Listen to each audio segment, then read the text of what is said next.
I get why everyone has to have one. That's why I got one. But I came from the Samsung, and I refuse to let it go. I just got the new one. The 24? Yeah, 20, That's what I got. 24 Max. 24, Yeah, 24 Ultra. yeah, yep. Boom. The bamboo back, Boom. baby. Woo. That looks nice though. Yeah. Yeah, I had it's the right side. Actually, I keep it like that anyway. I had the Galaxy S5 back in the day. Oh, okay. And I really loved that phone. I loved that phone. Bro, I still have 3 of the old ones. Damn. I finally just gave up my 20. Actually, no, I kept it. I didn't give it back to them. I was like, actually, I'm not going to give it back no more. I'm going to keep it. What do they call you guys? Samsung Knights? Yeah, like, bro. So, Samsung Knights don't want to get rid of the Note 20, man. Yo, dude, it was the best phone. Like it really, and it was the last phone that you could still put an SD card in. Yeah. So like you could, yeah, it only got 125 on it, but I could walk around with a terabyte in there. What kills me is how Samsung would make fun of Apple for taking certain features away. And then do it right And then they after? just do it. They're like, oh, no, yeah, that's stupid of them to do it. We still got it. And then the next year, they're like, nah, fuck it, we out. All right, so look, right, it's a business move because this is what they realize, right? So when Apple takes it, they realize, oh, it was stupid.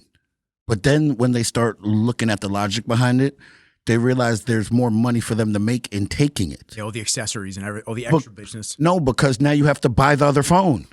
You can't just buy the 125 no more. Now you actually have to buy the terabyte. Phones, yeah. You actually have to buy the terabyte now. Yeah. If we let you put an SD card in it, you just buy whichever one you want, the low one. Yeah. And, you just upgrade for and then to put a terabyte $200 for a terabyte card. Yeah. And you got 1.2 thousand gigs. It's over. Instead of buying the fucking $1,500 phone, Yeah. I'm just gonna buy the $800 one. Yeah. But let's be real though, man. Phones are. I'll say this, right? Yeah, the nature of the beast is the nature of the beast, and if people gonna pay it, that's what the price actually is. People think value is what you want to say something's worth. No, value is what somebody's willing to pay for it. So if people are willing to pay $1,500 for a phone, that's what the value and the cost of the phone is. $1,500, brother. Yeah. That's why they keep getting away with these price increases. Everyone keeps buying. If people gonna pay it, bro, I'm gonna charge it. Yeah. Like I mean, and eventually they hit that ceiling. They go, oh, okay, and they maybe keep it right there for a little while until everyone stabilizes again, and then they start bumping it up again. But isn't that whatever? That's business, though. Yeah. And people think, yeah, you shouldn't you just raise the price when you're struggling? No, you raise the price when you're doing well, because that's the time to raise the price. Set the new standard. Like people don't understand basic economics, bro. It's just like politics. Like people, on the internet, I be dying, right? Because the amount of people who don't know base level politics, it's fucking astronomical to me, bro. Like it's astronomical to me. Yo, dude, look, right? I mean, they can say, because they say shit, they don't like the orange guy, right? Right. And they say shit like that, right? And I mean, yo, bro, your personal view of somebody has nothing to do with if they're doing a good job or not, brother. Like, big difference. And look, right? The stock market and all those things are up, right? But people don't understand this part, right? People think that the economy's up because of propped up fake numbers, right? And what I mean is this. If you ask day-to-day people how they doing, they stressed and they're not doing well. So I don't care if the stock market's doing well because actually I'm lying. I care if the stock market's doing well. Let me tell you why. Because I mean, people like me getting money. Portfolio. I mean, but I'm talking generally speaking. Take my personal things out that of this, back right? real quick. Wait a minute. Let me backstep. Right, because I gotta put it. I'm putting everything in perspective, right? Yeah, of course. So if I take my personal feelings out of it, right, and I look at it general for everybody, right? The day-to-day person isn't doing well. So if you ask them, that person doesn't care if the stock market is at a record high. They don't care if Bitcoin's at a record high.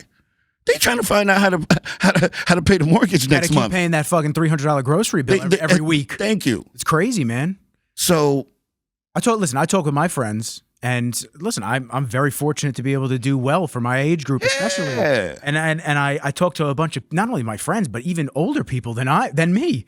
And dude, it is tough right now. And dude, everybody's sweating just in general. Think of the percentages though, right? Yo, dude, like back in like the day, your house value was only like 2 times your yearly salary. Nowadays, like your house value, it's like 8 times your yearly salary. I couldn't even think about buying a house right now. But this is what I was gonna say though. Whether I would or not, I couldn't think about buying a house. But all right, so let's get into the house thing. I think people were duped in America. They created, you gotta remember, like people, all right, so when you get older, your eyes should open and you should understand certain things that you didn't notice when you were a kid because it's what they sell you, right? And they were selling you the American dream of being a homeowner. No, the American dream of being a homeowner is being in continuous debt to the government because you don't own a home. You actually own a mortgage. The bank owns it. The bank owns your home, which means that anytime they can take it. And let's go even further now. You still don't even own it after you pay it off because you owe property taxes. And if you don't pay those property taxes, the bank will still come and take it for that. So they're selling you a dream. And then look, people think that homeowner, all right, well, if I'm renting and paying $3,000, why don't I get a mortgage that's $3,000? Right? Mm-hmm. That's not the cost of home ownership, brother. That's the argument because I rent and I have a lot of friends that say, why don't you just buy a home? And I'm just like, because then shit goes down. That's not the cost of home ownership, the mortgage, brother. It's not. It's a lot more than that. Yeah. And maintenance, it's taxes, and look, mortgage, the principal, like everything. Where I live, man, I ain't got to worry about the grass being cut, bro. They cut that shit, and it's part of my shit. It's in the my toilet breaks. I call my landlord. He comes through. He pays the fucking plumbers. I don't gotta do shit. Like I live in a nice complex, right? And it's some borderline bougie shit. I ain't gonna front. Like yeah, I mean, my rent is $34.40 for a 2-bedroom, right? Is it nice? Yeah, it's nice. But is it that nice? Fuck no. Yeah. Like, no. That's expensive for out east, especially. $34.40, brother, right? Now, for someone that wants a house that's $34.40, the cost of owning that home is upwards of $4,000 a month. Yeah. Minimum. And people ain't added in that. And then on top of that, you're attached to the house. So you can't just pick up and leave whenever the hell you want to if something changes in life. Like where I'm at right now in life, if anything changes, I can call Audible in 2 seconds, and I'm still Gucci. Like the Audibles can get called at any single time. So I'm not worried about any obstacle that's in my way. There's an Audible for me to call. And I'd argue in your favor that is the way that most people should live because you just don't know what's going to happen. You got to be prepared. Yo, even if you got a bag, you should be trying to get skinny. And what I mean by get skinny is not have a lot of things that you're attached to. Oh, don't get me started on this stuff because that's what I've been doing lately. Like you got to get skinny, bro. You got to get and look, for someone like you who don't even got kids, you can get real skinny, bro. Yeah. Even if you got a bag, like, all right, look, right, I get it, man. To a certain point, when you make more money, you have to increase your lifestyle because you're increasing it because it's what you worked for and that's what you actually work for. So when you work for it and you get there, you should increase it to a certain extent. But there's a point where you don't need to keep increasing your lifestyle just because you keep making more money. At what point does it become gluttonous? I want to say this. It's not necessarily gluttonous depending on the person, right? But if you're trying to get skinny, it is. Like when you're trying to get skinny, you don't need to do a lot. So you want to have the least amount of bills you got. You want to have the least amount of debt you got. You basically just want to be heavy in cash and assets, period, bro. Period. Like you shouldn't even be saving money. All your money should be invested in something. Yo, bro, a savings account don't make shit, bro. You should not be keeping money in a savings account. That was the old preconceived thought that you should do. No, it couldn't be further from the truth. And people don't get that part, right? And then people make your money work for you, not just sit there and accrue at what? Barely 1% in most places? And you got to find something that pays you compound interest because most people don't even realize shit like this, right? So you buy a house for $500,000, right? And you have a mortgage on it, right? And you think you paid $500,000 for the house. No, with compound interest, you paid more like $1.8 million for the house. Anywhere between $1.3 to $1.8 million you paid for that house. By the time, depending on your interest rate, 30-year fixed or variable, whatever it is. Depending on your interest rate, when it's said and done, you paid either $1.3 or $1.8 million for that house. So you need to see. So look, people don't understand tax code, right? And what tax code is. It's set up to benefit you if you're taking advantage of it. If you're not taking advantage of it, you're going to sink. Like it's just if you make $1 million a year and you're not taking advantage of the tax code, you just paid $550,000 in taxes. If you live in New York, like that's why I bought a set of those guys. You know what I mean? On December 31st, he's like, whoa, I got to get up for some money, bro. He's like, whoa. December 31st, my boy goes, you that fucking guy. guy. Either Uncle Sam gonna take it or I'm gonna take it, right? Oh, I'm gonna take it because those look good. So people don't understand the advantages that the government is taking against you. It's actually set up for you to take those same advantages back of them. But you just have to be smart enough to know the lanes that you can operate in. So, and yo, knowledge is power, people. Knowledge is power. A lot of people don't know. And yo, when you're ignorant to things and you just don't know, I don't want to say it's necessarily your fault because you don't know, but it's your fault to an extent because you're not seeking more knowledge. Yo, be a constant learner, people. Always be looking for new knowledge, bro. Like, I'm a nerd on the law. You know that already. All I do is fucking read and shit like that. Like, I'm on that now. Yeah, like, I gotta, yo, a day is wasted, man, if I ain't learn nothing new, bro. Like, that's how I be feeling, bro. Couldn't agree more. Like, a day is wasted, man. I literally just put a post up that you were coming on the show, everything like that, and I just said that it's crazy that I'm in such a different mindset lately. It's been such a shift, and you've known me for years now. I think you can attest from the outside looking in. Things have changed a lot, in how in 3 to 5 years, it's a whole completely different you. But you know what that is? It's you matured from just being mad adolescent to growing up. Yeah, but there are a lot of people that don't mature and they don't change and they stay stagnant. That's the truth, and that's a problem. That is their own problem. I mean, some people can see it as a problem, and then they'll say, "Oh, it's not a problem. I like doing the same shit I've always done." So look, there's a you know that there's a way to look at shit every single way. So I was explaining to somebody, like, they were like mad about something somebody else was doing, right? And that's what I said to him. Yo, I agree with you, but why the fuck do you care? Like, who cares? I'm like, bro, y'all be trying to run around with other people's burdens for no reason, bro. Like, yo, I agree with you, bro. You're right in what you're saying, but why the fuck do you care? It is him. Let him do what he wants to do. I do. If it's some dumb, yo, look, right? If it's not my immediate circle where I gotta like be a real friend and be like, yo, cuz, that's not really what we doing. Yo, bro, go ahead and have at it. Enjoy. Have at it, bro. Where's the popcorn? Have at it, bro. It's not my burden and my problem to correct. It's like when people leave a comment on every goddamn thing on the internet. Yo, it's not my burden to correct everybody on the internet. I think I've quoted you more than I've even spoken in my life, to be honest with you. I say every single time. I've been on other podcasts and I've said it. I say, yo, Dre, my man Lucky Libra, has said it multiple times, and I couldn't agree more with him. I scroll past shit that I don't agree with every single day.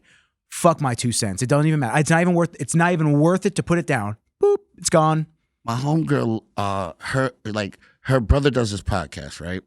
And she's got some like genetic fucking thing where she doesn't hold fat on her extremities, right?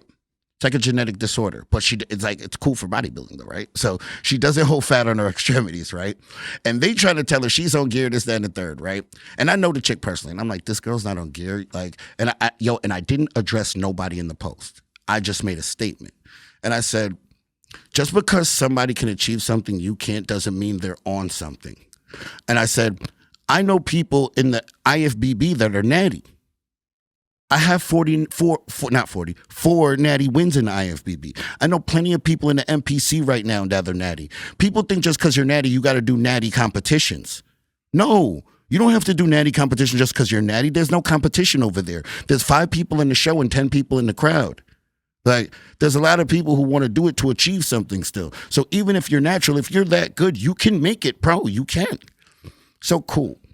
So, yo, bro, people be like, these little peon kids have been like, because they think it's TikTok, right? And I try to explain that to people. Yo, this is not TikTok. This is the real world, bro. And I'm a grown-ass man. So, yo, they're like, my comment has like 300 likes, right? And then you got like she's definitely not natty dudes underneath it, right?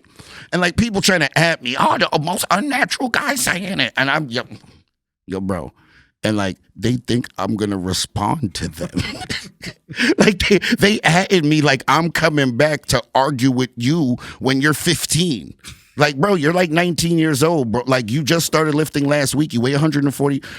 What makes you think that I'm coming back here to argue with you? No one fucking cares. Yo, bro, the comment is from like 4 months ago. I swear to you, right now, if I click on it, like right now, yo, they still trying to, like, they can't. Yeah. And like, my thing is like, yo, bro, I'm not responding, bro. Like, I didn't respond to the first 10 people. What makes you think at number 15 I'm responding to you?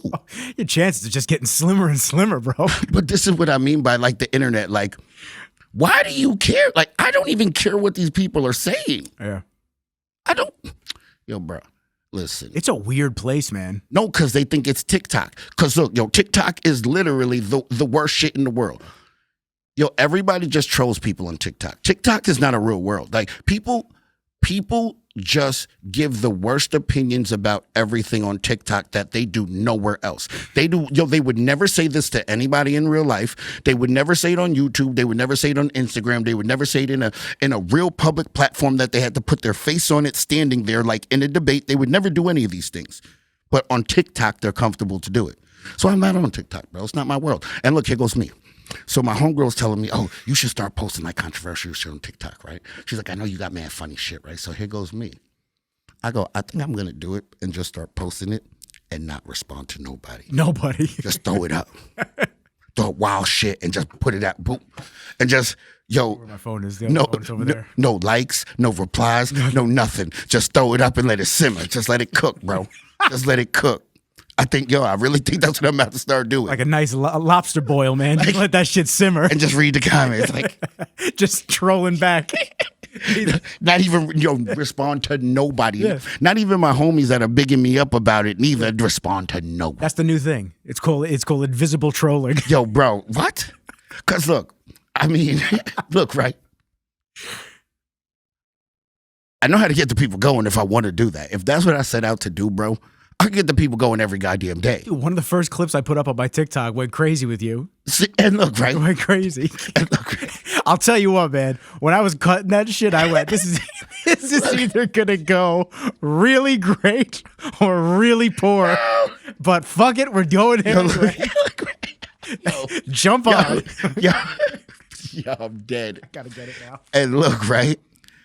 It would be really, really funny just for the simple fact, bro, that oh shit. Yo, in my older years, like, I've always been a troll of the trolls, right? But I know how to strategically do it where it's funny to me. Yo, bro, I just sit behind the phone and giggle all day, bro. Because, my man, I know how to make people, like, really butthurt. And then look. Yo, not responding after you make them butthurt makes them even more butthurt. I haven't checked anything, man. So I've turned off all notifications off every social. I just use my apps that post for me to just post. And I post and I dip. Even if I go on the app. I do the same thing. I don't dip right away. Care right away. Anymore. Right away. I'm just putting it up to be relevant. But what's Andre's first time on Rizzology podcast? His clip has 2.9 million views. No, it does not, bro. No, it does not, bro. Yo, I'm done. Wild shit. Yo, I'm done. Right? I don't blast my personal shit on social media. Oh, I know which one that was. Like chicks do that. They blast all their personal I shit. know that one. Yeah, that one. That one. And then people like, I think this guy needs a hug. And then everybody who knows me is like, this guy definitely doesn't need a hug. Don't yo. hug him. He's totally good. You see that? Yo. You see that carotid artery sticking out? Yo. Do not hug him. Don't touch him. Man, funny, bro. That was a good one too. That was a great one. That was a good one. I remember looking back at that footage and I was like, man, there's so many gems. And then I was look. like, what do I cut? And I saw that. I went, fuck it. We're going to try it out. Think of even that clip. You don't see me on that shit arguing with people in the comments. no. Let them cook. Oh yeah, I wasn't arguing with anybody either. What about that kid that kid was going back with that one dude? No, I didn't come on. What are you talking about, bro? Yo. You dick riding in your own shit. Just shut up. Go sit bro. somewhere else. Yo, no, but look, right? That you're right in what you're saying. But it's like, yo, you gotta let lames be lames. Yeah, that's why I don't respond. So corny, bro. Yo, you think that I'm gonna argue with a fool and look like a fool with you? Yeah. Nah, bro. And this is another one, right? Yo, people be thinking they gotta clear shit up. I don't give a fuck about clearing no shit up to the internet. No. Let me just break this down for you. This is why I commented what I comment. No, shut the fuck up. Yeah, like I don't be caring about clearing shit up to the internet, bro. If that's what you think, bro, eat a dick and feel good, bro. Like, I'm gonna start just sending Snicker emojis. No, you're hungry. Go eat. Go. Yo, Snicker. so look, right. My man TK podcast. He does a muscle car cut podcast and he does a whole bunch of different videos, right? And like he calls it, I got fuck you money, and it's not called fuck you money if you don't say fuck you sometimes with the money, right? So cool. And he's a car dealership owner. He began disputes with other car dealerships, right? And you know what this motherfucker does? He sends them bags of dicks. The gummy ones? No, he sends like- them big ass dicks, and then he'll either send them a bunch of dildos or he'll send these little dicks that they plaster on the walls. And like he knows the state laws. So in certain state laws, if you put an advertisement on it, you can go stick it up on somebody's building, and he'll have a whole team go out there and stick dicks all over your front door. It's like, bro, here, eat a bag of dicks, bro. There you go. Like, I laugh. Yo, dude, I create my own propaganda nowadays. When you just said that you were the ultimate troll. You trolled the trolls back, especially back in the day. Yo, dude, that made me think of. Did I tell you Bert Kreischer? His podcast. You know Bert? No. Bert Kreischer, Tom Segura. They're podcasters. And they're comedians. Very funny. He's like, that's why you don't fuck with a comedian, because I'm always gonna come right for you if you. Oh come God. At me. Long story short, I don't want to fuck the story up, but he's telling it on his podcast. He's in the car with his wife and his kids, and there's like an intersection coming up or a merge, and the guy's not letting him in, and this and that. So they get next to each other, and the dude's honking his horn, and he's going, fuck you. And the dude's in the car with his wife. And Bert goes, yo, man, you're supposed to let me in. Like, that's how this works.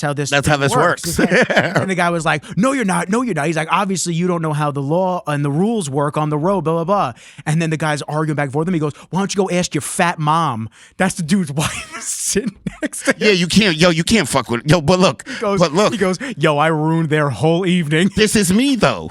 This is me. Look, but check it out, though, Rizzles, right? I'm going to wait till I'm done competing, right? Because, look, I mean, I could be reckless, bro. Lucky Incorporated is coming for everybody that was coming. And look, and I'm a funny motherfucker. But there's certain shit I can't say. I'll put my stamp on that. But look, there's certain shit I can't say while I'm still in a competitive field. Yeah.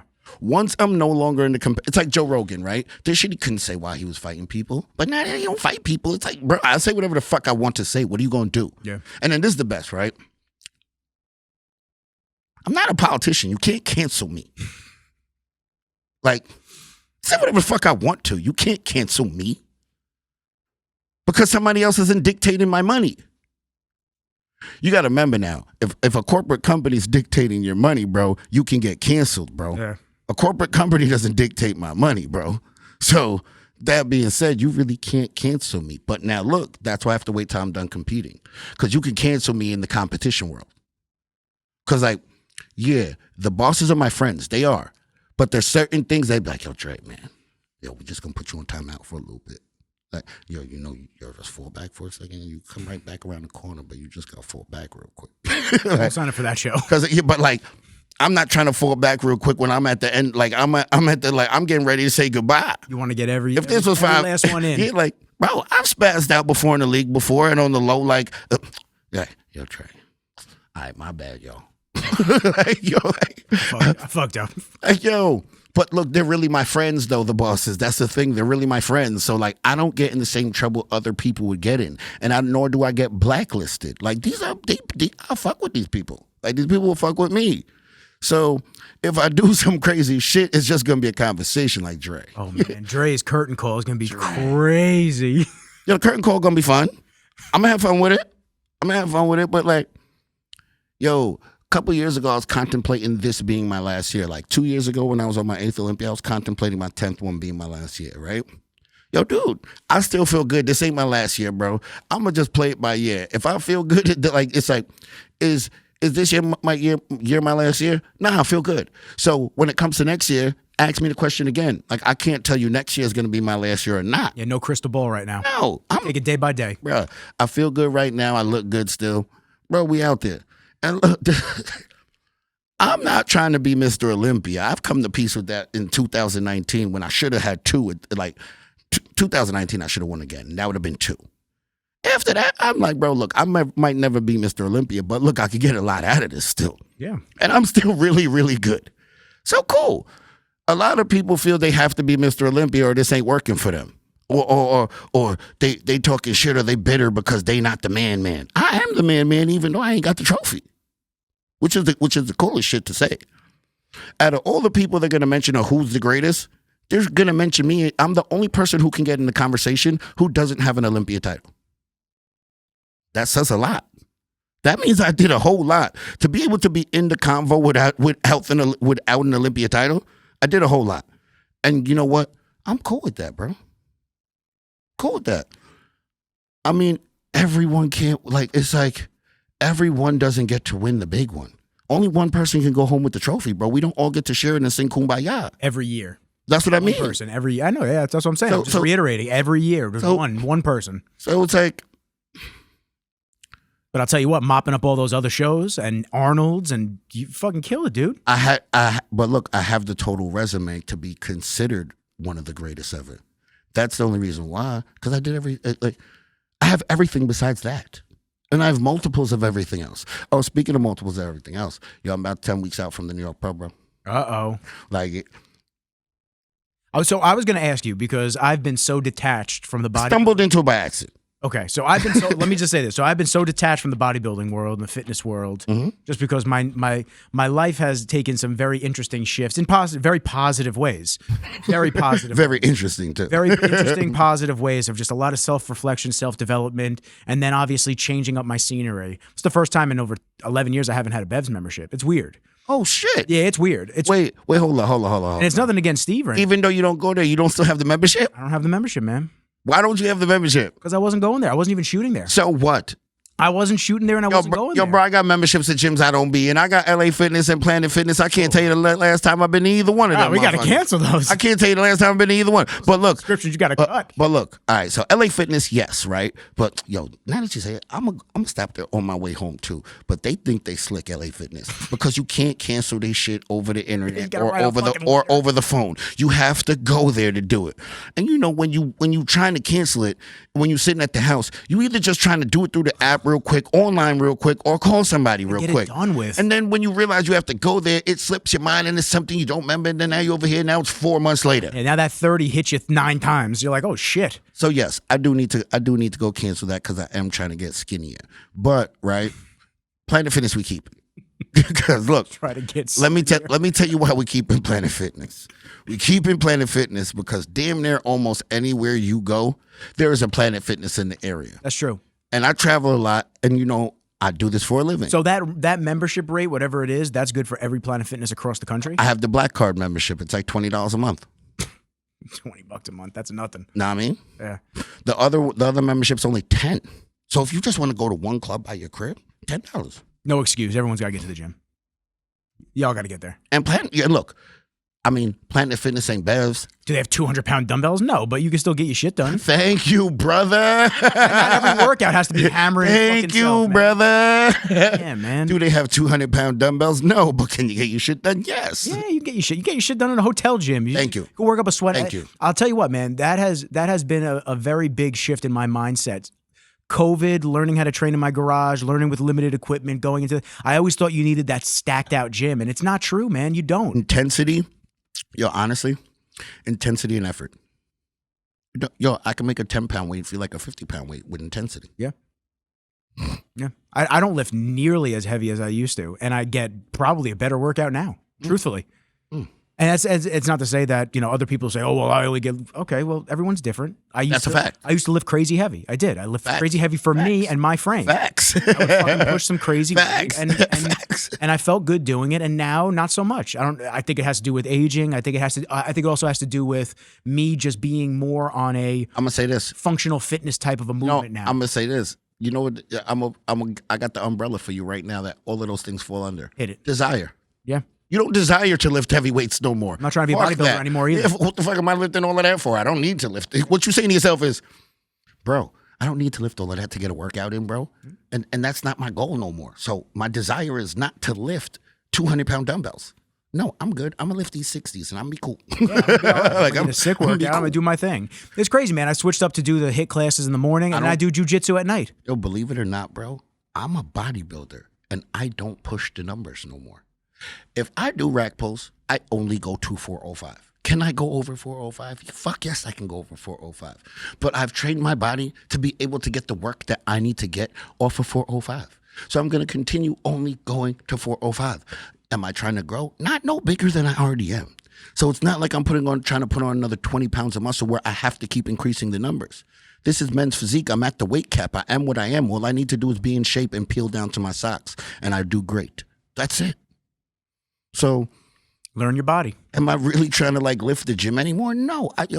dude, things I used to put 4 or 5 plates on, bro, you catch me maxing out at 3 plates on that shit now. There's certain exercises that, yes, you need a certain amount of load to get the work you need to get. But for the most part, oh, bro, you ain't got to lift the gym. And look, at 39, bro, I'm cool on all that lifting the gym shit. I ain't proving shit to nobody.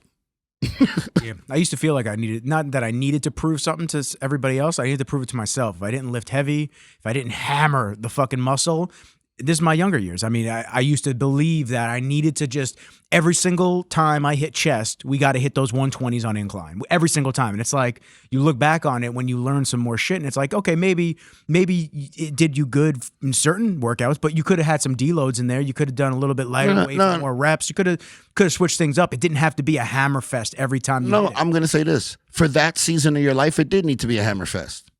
It was a season. Yeah, remember, we have different seasons in life. That season in life, it needed those. And guess what? It might help you when you're fucking 35 and might need to fight a grizzly bear.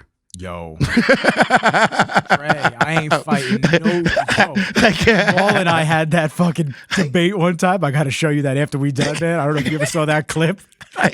Jay and I were talking about having to outrun bears. Oh, no, you're not outrunning no bear. Nah. Or fight one. It's bro, they run like 40 miles an hour at top speed. It's not happening. No. It's not happening. No. No, I'm turtling up. No. I'm turtling up. Like those goats that faint when they play dead. Honestly, you're not better off doing that neither. I know. Like, to lose everywhere.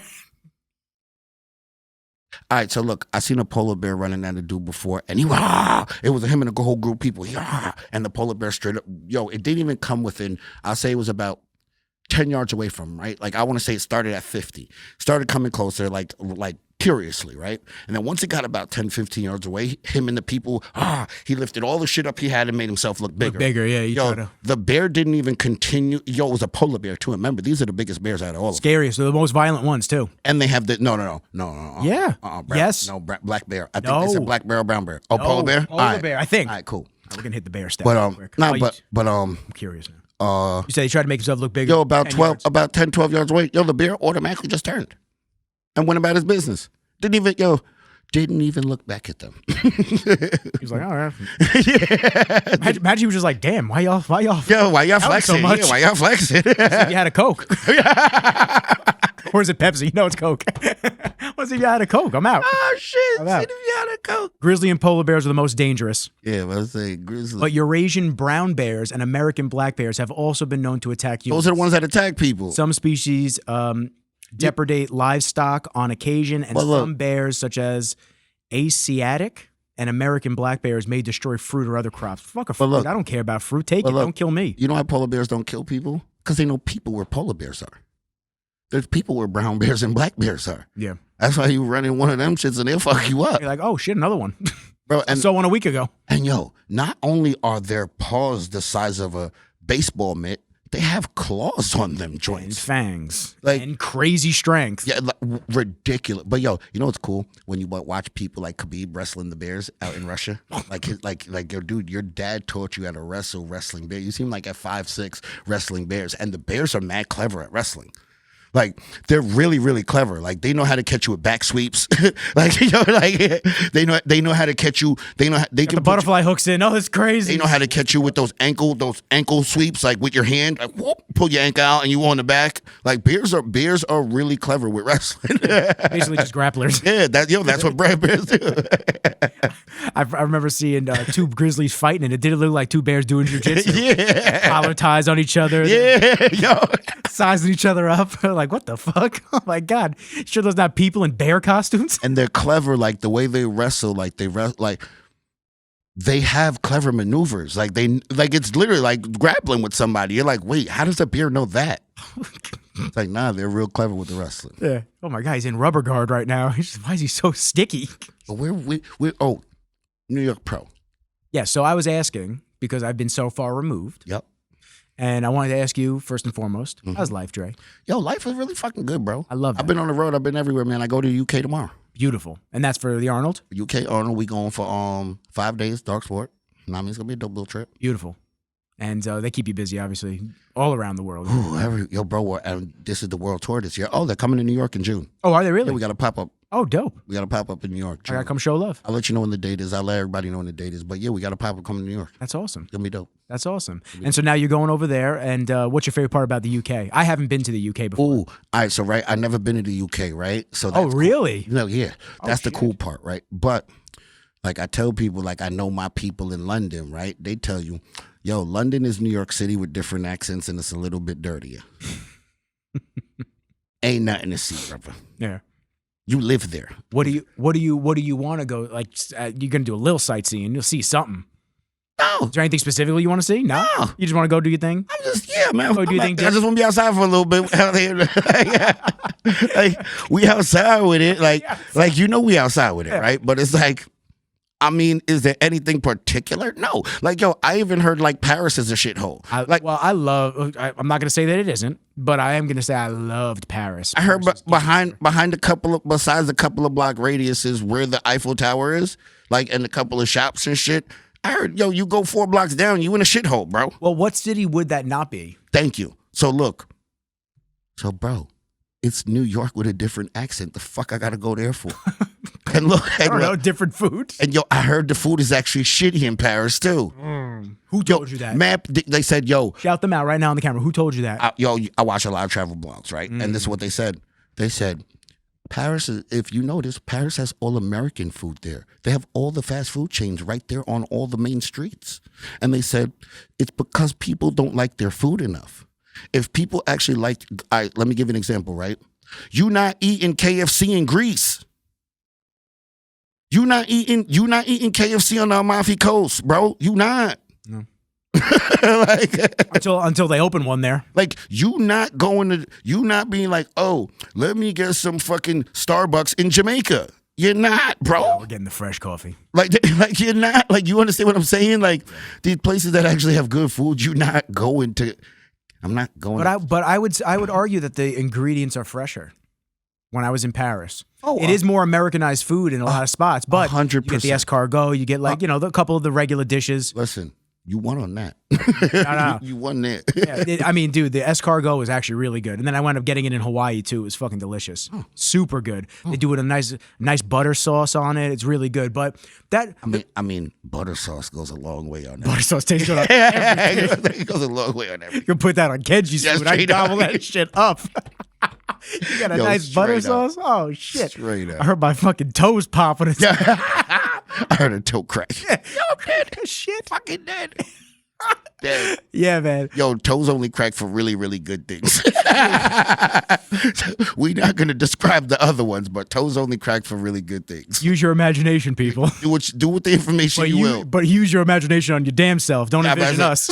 Yo, do what you will with the information. Moving on from toes. Yeah. Yeah, I love Paris though. As a side note, I had a lot of fun going to the what was it? It was the Latin Quarter. The Latin Quarter was wild. A lot of partying, a lot of absinthe down there. Oh, absinthe. I'm with that stuff. See, like, but look, right? Let me tell you my kind of vacationing, right? Tell me, and I'm gonna shut the window because I hear the landscapers. I want to make sure we ain't getting that on audio. Keep going. I hear you. I was trying to see if I could hear it through the headphones real quick, but we couldn't. But still, close the windows though. I'm in that weird middle place of like now it's getting hot outside again. Yeah, it is. And so now I'm like sweating in here. But it's still March, and I don't know what the fuck. Like it's March, yeah. So does the weather? It's not supposed to be that hot. I'm trying to decide if the weather won't get nice or if it don't, because it doesn't know what it wants to. Needs to figure it the fuck out. Come on, Mother Nature, come on, figure it out. So okay. Anyway, as you were saying. Oh yeah, my type of vacation. You know, we go on like 1,000 tangents, y'all. Stay with us. This is what we do. Stay with us. If you've seen one Andre and Nikki Rizzle's episode, then you know you haven't seen them all technically. They're just all different topics, same format. For real. We may overlap a couple topics, but that's okay. Yo, and they cut on at different times. Yo, sometimes it'll cut on and like we'll still be setting up, and I'm just saying wild shit in the back, bro. Like we don't even got the headphones on. You hear it faintly coming out. Sometimes the episode starts and we're halfway in a convo. In there. But vacationing, right? Andre vacation. Yo, I like going to like more like tropical places. One, Yep. but it doesn't always have to be tropical. But certain places, like I want to go to Bali. I want to do my number one is Maldives Islands. It's my number one. And my dude Cam, he does travel vlogs, right? And he said, he's like, bro, whenever you ready, I got the email for you. He already has the email template written out.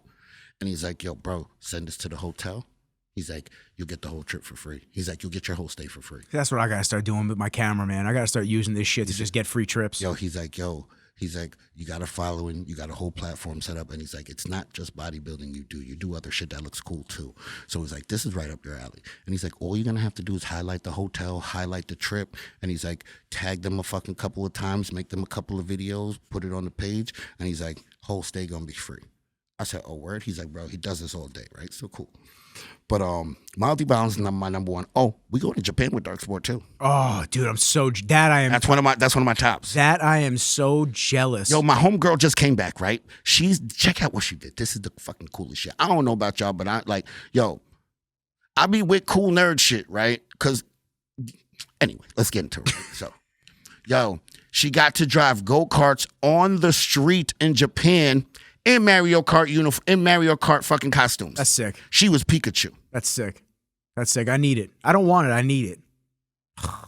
Bruh. I got to get the fuck out there. Bro, I'm pulling up with the Yoshi joint on and we getting busy in the street. Yeah, and we getting busy in the streets on some Mario Kart. Yeah. I just want to know, can we throw out like the turtle shells and shit though?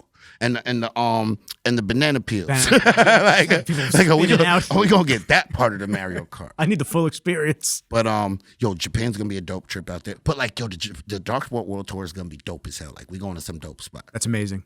Yeah, I'm very jealous about the Japan trip. I want to go so bad. What I really want to do is start down in Okinawa, start south, and go and make my way all the way up. Hit Kyoto, Tokyo, go up, and then I want to finish snowboarding in the mountains in the north, and then fly home. That's really that's like a 2-week trip. That's really what I want. That is a 2-week trip too. Yeah, that's what I really. So to take my time, because she said there's certain things to go. Like she said, there's certain trips there are not a couple of. It's a day trip to go there. Yeah. Like if you want to go do this, you can't just go there for 2 hours and go home. Like that's a day trip. Yeah, you bullet trains 4 or 5 hours on the bullet train to get to the next big city. And then there's certain shit that's 2-day trips. She's like, no, you want to go there for 2 days. You want to be able to go do this and this while you're there. So excuse me. Yeah, Japan's gonna be dope as hell. But like, those are my kind of places, bro. Like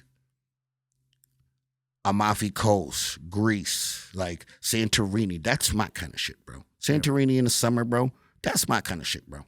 Like, I don't want to, bro. Fuck, Drake come out wearing all white, just. I don't want to go to the same shit I could do just going to New York City. Yeah, that's London, bro.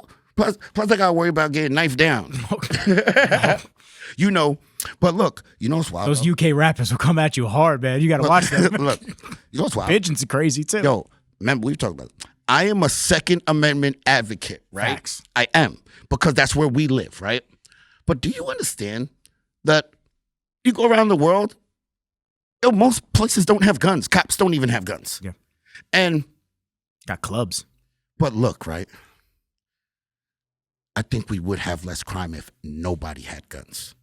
I don't even think because look, if they're going to try to take our guns, that means they got to take them from the law enforcement too. There's no way in hell, because look, the Constitution is set up that it's not about protecting yourself against someone else. It's protecting yourself against the government and tyranny. Yep. That's the reason why you're allowed to have a weapon. Because if you don't have a weapon, you got to, all right, so the people who are against the Second Amendment, who are against guns, you got to understand the simple math here, guys. If none of the citizens are able to defend themselves against the government can do whatever they want to us. Texas has enough guns alone to actually start a revolution if the government tried to do that. The people in Texas have enough guns and have enough ammo that they can start there's more guns in the U.S. than people. That means, look, if the government could instill communism on us and all of that, they would have did it, guys. Trust me. If you see like the tyrannical things they're doing, like where they made everybody take the jab, right? Then they come out and say that, oh, well, COVID was just a regular virus and it was just like the flu. And we didn't make anybody take it. No, they forced everyone. I ain't get it, but look. Oh, I know what I know what I'm saying. Right. They came out afterwards and said, "Oh no, we didn't make anybody do it." It's like, They did. Yeah, you did. I don't think they're saying they didn't make anybody take it. They're saying they didn't. We recommended it. We didn't force you to. No, do they it. did. They were saying at the moment they thought that was best, right? And that's fine. No, listen, Rizzle, that's fine if the moment you think that's best, but you still can't force me to do it. Yeah. That's the point. Like, and if you think they can do it with that, if people didn't have guns, what else do you think they would try to force us to do? We'd be down a very interesting rabbit hole already. And the reason why they don't is because, and look, this is another thing. Who you think makes up the military and the police? The citizens here. You think those citizens are going to fight against their own brother on their street? I would agree to with you, but disagree at the same time because you'd be shocked of how many people would go the distance of saying I was just doing my job. No, look, right. But this is all right. So you want me to? We're gonna. Hold on. It's a delicate subject. No, it's not. No, it's not. Because hold on. We're gonna get into a different subject. Those are weak men.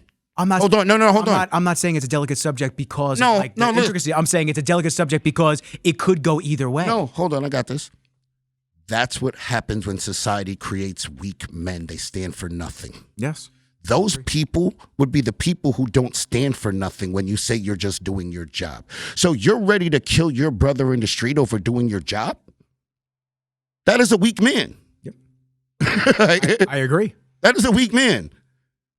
Like the people who ain't willing to stand in the gap are actually the weak men.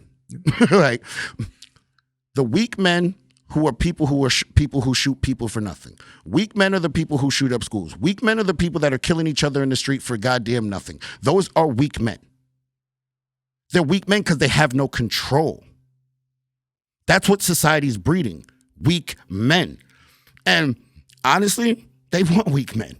Oh, yeah. Because easier to control. People with no control are easier to control. You have no self-control. I control you then. You know how I control you? By manipulation.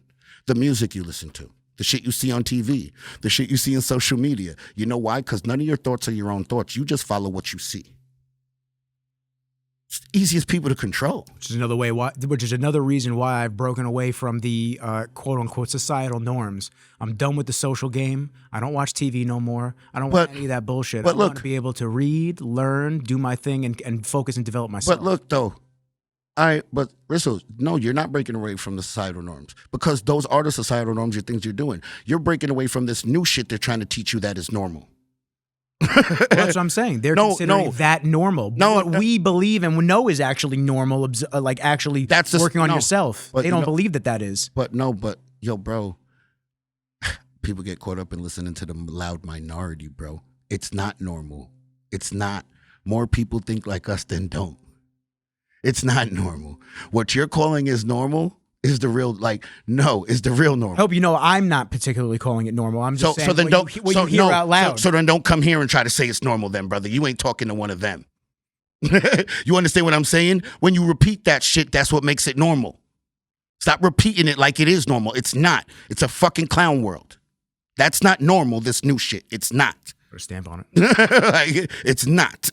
So don't repeat it, bro. You're giving it validity by saying the societal norms. Well, how do you break away? The bullshit that's going on right now. Do not call it societal norms. I'm not. If you are looking from the outside in at somebody that's stuck in that mindset, how do you see what you actually need to see to get away from that? And I keep pointing to stuff like this because this is what we need to be doing. Go look not consuming the garbage. No, but look, some of this shit is garbage too. Yes, but hold on. That's what the problem is. That's why you have to be surrounded by strong individuals. And I'm talking about real strong people, not fake strong people. These people that try to preach all of this feminist shit and all of these things and these women that hate men, those are not strong people. Those are weak people. Because their arguments aren't even strong. Their arguments are weak. You know why their arguments are weak? Because they have no basis. You cannot change the definitions to words. You cannot. You cannot change a definition to make your argument valid. No, you cannot. The definition is the definition, bro. I'm sorry. We said that a long time ago. We can't be mad at facts. And look, there's another one, right? Yo, people's feelings are valid to them. That's what people got to understand. Yo, your feelings are valid, but they're only valid to you. Like, Not everybody's gonna feel that way. no, your feelings are not valid to me. They're yours. They're not mine. They're yours. Your perception is your perception. It's a feeling. That is your perception. That belongs to you, not me. That is your business. But guess what? The fact is everyone's business. Like, Yeah. the fact is not being disputed here, bro. We're not going to dispute any fact. The fact is a fact, so we're not disputing it. Your feelings now are subjective, brother. So anybody can feel however they want to say, and I can't say that your feelings are invalid. They might be invalid to me, but to you, they are valid, bro. Entitled. It's how you feel. Like, Yeah. but guess what? You're not entitled to me feeling the same way you do. That's all it is. So, like when people say, "Oh, the whole transgender thing," right? Bro, feel how you want to feel. Do whatever you want to do. Just don't try to include me in this shit. Like, when I say he because you look like a he and you're mad at me now, the fuck you mad at me for, bro? Like, Yeah, it's wild. and now you blacking out on me, bro. Just looking for a problem. Bro, you think look, and this is my thing, like, I'm not being rude, yo. My thing is this, right? Yo, Rizzles, if someone is transgender and they ask me to call them a woman, after they ask me to call them, like, if they ask me, can you try to refer to me as she? I'm gonna, right? Just because I'm being respectful, I'm not rude, yo. But if I slip up because it's not something I'm used to, don't get mad at me for it, yo. But at the same time, I'm not obligated to do these things neither. Like, Panetti and I had Alex on from Bev's, and he transitioned from a female to a male way early, like pre-puberty. And when we sat down, we literally had he's super transparent about everything. But he's also the kind of person to say, not everyone is going to agree with this, and it's okay. That's what you believe, and that's fine. This is just the way that I live my life. I think, and this is what's so, like, this young generation is lost. Let me tell you why they're lost. They try to cling on to something and have a community. So the people who don't have a community, they see that as being popular, and that's got like a community. So even if they're not gay or trans, because they don't have a community, they're clinging to a community now. And if you look at like the people who been trans or been did that like long time ago, those people don't feel the way these people in the society feel today that are it. Because those people never tried to push their views on everyone else. They said, I am who I am. That's it. I'm not trying to make you have to say what I am doing is right or wrong. It's what I do. It's not my opinion to say what you are is right or wrong. That's your life. Facts. Like, who the fuck am I to tell you what you doing? Because guess what? You ain't telling me what I'm doing. Nope. Like, just like you're not going to force me to call you this or call you that. Yo, listen. Every single human should be able to get human decency from any person just as a human decency. Period. But it seems like a lot of those people that try to push this agenda on you, those people are the least tolerant to anybody else. If you have another opinion, they're not tolerant of that at all. Well, it's ironic. They yell no bullying, but then they do the bullying. You want me to be tolerant of something, but you don't want to be tolerant of my opinion of what I think. So you want me to be tolerant of your opinion, but you don't want to be tolerant of mine. Yep. Yeah, so guess what? Blow me. Go fuck yourself. Get fucked. Because that's how I'm going to say it. And I'm literally going to stand on that shit then. Get fucked. Yeah. I couldn't agree more. Because guess what? I don't care if you care about my opinion, because I don't care about yours. So that's where we're going to stand. You stand over there, I'm going to stand over here, and we good then. Because that's how it was going before. The only person that changed anything was you trying to make me believe your opinion. It's a weird modern day grasp at tribalism. That's really what it is. No, it's not a grasp at it. It is it. Yeah, but I'm saying it's... Yo, you be trying to soften the blow for these people, bro. Chop, call it what it is, I'm not bro. trying to soften the blow. Call it what it is, bro. I'm not. What I'm saying, though, is... It's not a full-blown tribal type of mentality because they're not even accepted in their own mindset or thought process. So it's a fake grasp at it, is what I'm trying to say. And just like you said, even if they're not actually there, they're still trying to be included in something. No, but yo, bro, no. Yo, Rizzo, some of these people really believe 100% what they're saying.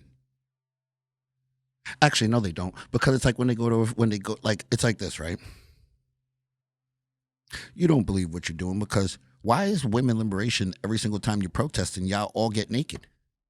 Every single march. Sexualizing yourself. Every single march, they take off. What is you taking off your clothes at the protest for everybody doing? I don't understand how you feel liberated by that. You look like a fucking fool. Like just like the transgender, the feminists that just start screaming, ah! Or the activists that do what like dumb shit. Like, did you see the people that cemented their hands to the runway? Oh, was that? And then they had to get their shit cut off, and then they had to get their hands amputated. Yeah, that was for climate. Yes, because they were so dumb they didn't realize that gluing your hands to the pavement was gonna make it not be able to come off. What a fucking I hope these people idiot! don't fucking breed, man. Holy What an shit. idiot! And look, my thing is this, right? So scary. But they won't call out the politicians and the millionaires and the billionaires that have their private jets every 4.5 seconds. They'll just block the highway of regular working people that are already stressed about not being able to make money. They can't get through to get to their job and make the fucking $100 they'll make for the day to go for groceries. Everybody that talks about climate change just so happens to have a private jet, even Taylor Swift. And a house on the coast. That's weird. Her footprint in 1 year is more than we'll do in a whole lifetime. She sucks. But yet they telling us we got to change our shit. Yeah. Oh well, I'll tell you. Let me get on that subject. I'll tell you exactly what the fuck I got a problem with. Hey, don't light me up, man. You gonna light me up right now? I'll tell you what, man. With the amount of waste and oh fuck, wait, oh fuck, the amount of waste oh fuck, and just not only from private jets and just all of that bullshit, but the amount of fucking garbage from all these countries around the world. But I'm expected in the United States to fix the entire. Have you ever seen what the garbage looks like in India? It's disgusting, dude. The whole India? rivers are filled. Okay, so all right, so you know. But my deodorant the other day that I had to buy is in a cardboard container now. I got to push it through. The fucking thing is falling out in the bathroom. I'm like holding it up, squeezing the sides, and then applying it. That's why I'm sweating right now, because my deodorant didn't properly apply. Half of it's cardboard in my pits. And then, Dre, don't get me started. And then I'll tell you what other fucking shit I got a problem with. Those goddamn fucking paper straws that now we found out have PFAS, forever chemicals, holding them together. And you're giving those out because we're going to save the universe, save the fucking planet by killing everybody with cancer. Hold on, but this is what I don't get, right, Rizzo? Get me started, Dre. My thing is this. So why did we change it if you knew you were going to have to change it to forever chemicals? Exactly. Well, because they don't care, because the lobbying allows the forever. We look the other way for those. But it's what I mean, cheap to produce those. But what I mean is it's cheap to produce those straws too. Like what I mean is this: there was no need to switch it. They're both bad. Yeah, well, they're both bad in different ways. One doesn't break down, the other one breaks down. But the shit that you're using to glue it together is giving the people that are consuming through it cancer. Yeah, and look, I'd rather not have cancer. Yeah, because I'd much rather not have cancer. This is the wildest shit to me, right? All right, this is my thing, right? This Earth has been here for how long? Billions of years? I don't know. What are they claiming now? Humans haven't been here the whole time, right? But the Earth has been here for billions of years, right? Yeah. Now, this Earth has been able to sustain meteors, floods, earthquakes, over hot seasons, over hot periods, over cold periods. And you think that anything we're doing is going to actually end this Earth? Yeah. You're out of your mind. But they're actual ice age. But look now, do you know that the last time there was life form that ended was from a nuclear explosion? I don't think it was a nuclear weapon. It was a nuclear explosion. So the only thing that can actually cause a cataclysmic event here is something nuclear. Yeah. Outside of that, bro, the Earth is going to sustain anything you throw at it, brother. A couple of plastic straws. The plastic straws ain't doing shit. Yo, all the garbage in India is not doing nothing. I think it's China and India are obviously the leaders of that shit. I think everybody's a leader. It doesn't matter. You know why? Because it doesn't matter. Yeah. Well, it's just another thing to pivot people against one another on. Oh, you didn't buy the latest electric car? That's because you're an asshole. Do you know how much fucking waste your electric car produces from the amount of energy it requires to charge and the batteries the cobalt that they farm for it? They just finally declassified that electric cars have more carbon print than a regular car. Oh, that's weird. And then guess what? Now they can shut the grid down, and you can't drive your fucking car anywhere. But did you see all the car makers are going back away from EVs because they're not selling? Thank God. But then Biden even came out and said that he's gonna have to. They're good. So now they're getting ready to walk back all those mandates they tried to enforce on all the car companies. Now. That's interesting. They're getting ready to start walking it back a little because they realize, look, we can't sustain it either. If people aren't gonna buy them, what can you do? And not only are they not going to buy them, but on top of it, if every single person did buy it, we don't have the grid to sustain that much power. Everyone knows that. Well, evidently they don't, because they're telling themselves a lie, just like all the other bullshit that they're pretending is actually real. But my thing is this. On the baseline, how don't people get these things? People argue against things that are it's so in your face that is, dude, 1 + 1 = 2. You don't like how you figuring this isn't adding up. Well, it goes back to the people that are online on social media, especially those type. Let's just take those people. So we just spread in delusion. Well, I'm going to argue and say yes, that, and I also just feel like people just want to debate, just to debate and just to be noticed. You know what, I say that all the time because I tell people all the time, yo, you just chatting. You're just talking. You just bro. chatting. Like nothing that you're saying makes any fucking logical sense. At this point, you just chat in the chat. That's a weird thing. I typed in what countries are highest, and the first thing that come up in rabies. Who the fuck is searching that? Wow. Yo, I'm dead, yo. Wow. Jesus. Well, actually, now I'm curious. Which one's on? Right? Which one's out? Which one's out? Yo, bro, shit show. This is what happens when you and your friends ain't shit. He said, now I'm really I'm curious. Evidently, China's number 1. Evidently, we're in the number 2 spot. I told you, bro. We're right there, bro. Evidently, we're in the number 2 spot. India. This isn't rabies. This is back to pollution. But look, do you know why we're number 2 though? I will answer that. I will actually ask you in 1 second. It's the same reason why people in the U.S. don't have passports. Go on. Because everyone in Europe travels everywhere because their continent isn't a country. Our continent is a country. So when people go from Czechoslovakia, we'll say, to Ireland, we don't do that. We go from New York to Arizona. Yeah. So we're basically what are you saying? We're basically traveling countries by traveling states. Oh, you're saying because of how large the actual country is. If we were in Europe, like to go from here to Arizona would be traveling countries away. Yeah. It wouldn't be traveling states away. But so that's the reason why we're number 2 because the U.S. is a whole continent, bro. Well, I'm going to tell you what's bullshit. India is number 3. And they are not a continent. Yeah, but with the amount, I wouldn't even think on just the travel, the CO2 from travel alone. I'm thinking just from manufacturing that they would be in the number 2 spot, not 3 spot. That's crazy. No, but you got to remember. That's crazy. They're in the number 3 spot, and they're not as big as the U.S. or China. Think of how big India is. It's nowhere near the size of here or China. Yeah. Yeah, India, European Union. 5 spot is Russia. 6 spots Japan. 7 Brazil. 8 is Iran. 9 is Indonesia. 10 is Mexico. And if you look, it's all the world powers. Yeah. Why? Because we produce the most shit. I'll tell you what, we got to start producing more shit. I want to start supporting more American-made shit. But, to me, that's neither here nor there. You want me to tell you why it's neither here nor there? Please. It's basic economics, brother. It's not about supporting American things or supporting China things. Businesses are always going to go to wherever who can do the process for cheaper. Mm-hmm. So if American labor costs us $20 an hour, but it costs in India $1.02, I'm sorry to say it, bro. It's capitalism. We're going to go get it done for $1.02. You know why? Because while it costs you $20 an hour to make it, I can sell it for cheaper than it costs you an hour of labor. Yep. You dig what I'm saying? I dig what you're saying. Fuck the materials and all of that shit. I can literally sell the product for cheaper than you can do it for a half hour of labor. Without question. But then there's companies like Origin, who I really love and I support. Mm-hmm. They're up in Maine. Mm-hmm. Jocko Willink is part of it. Joe Rogan. But hold on though. See, but this is what I'm going to ask you, and this is why this is the thing that I don't like that certain people do now. Talk to me. Are you supporting it only because it's American? Or are you supporting it because you act? So let me ask you this: if it wasn't made in America, would you still be supporting it?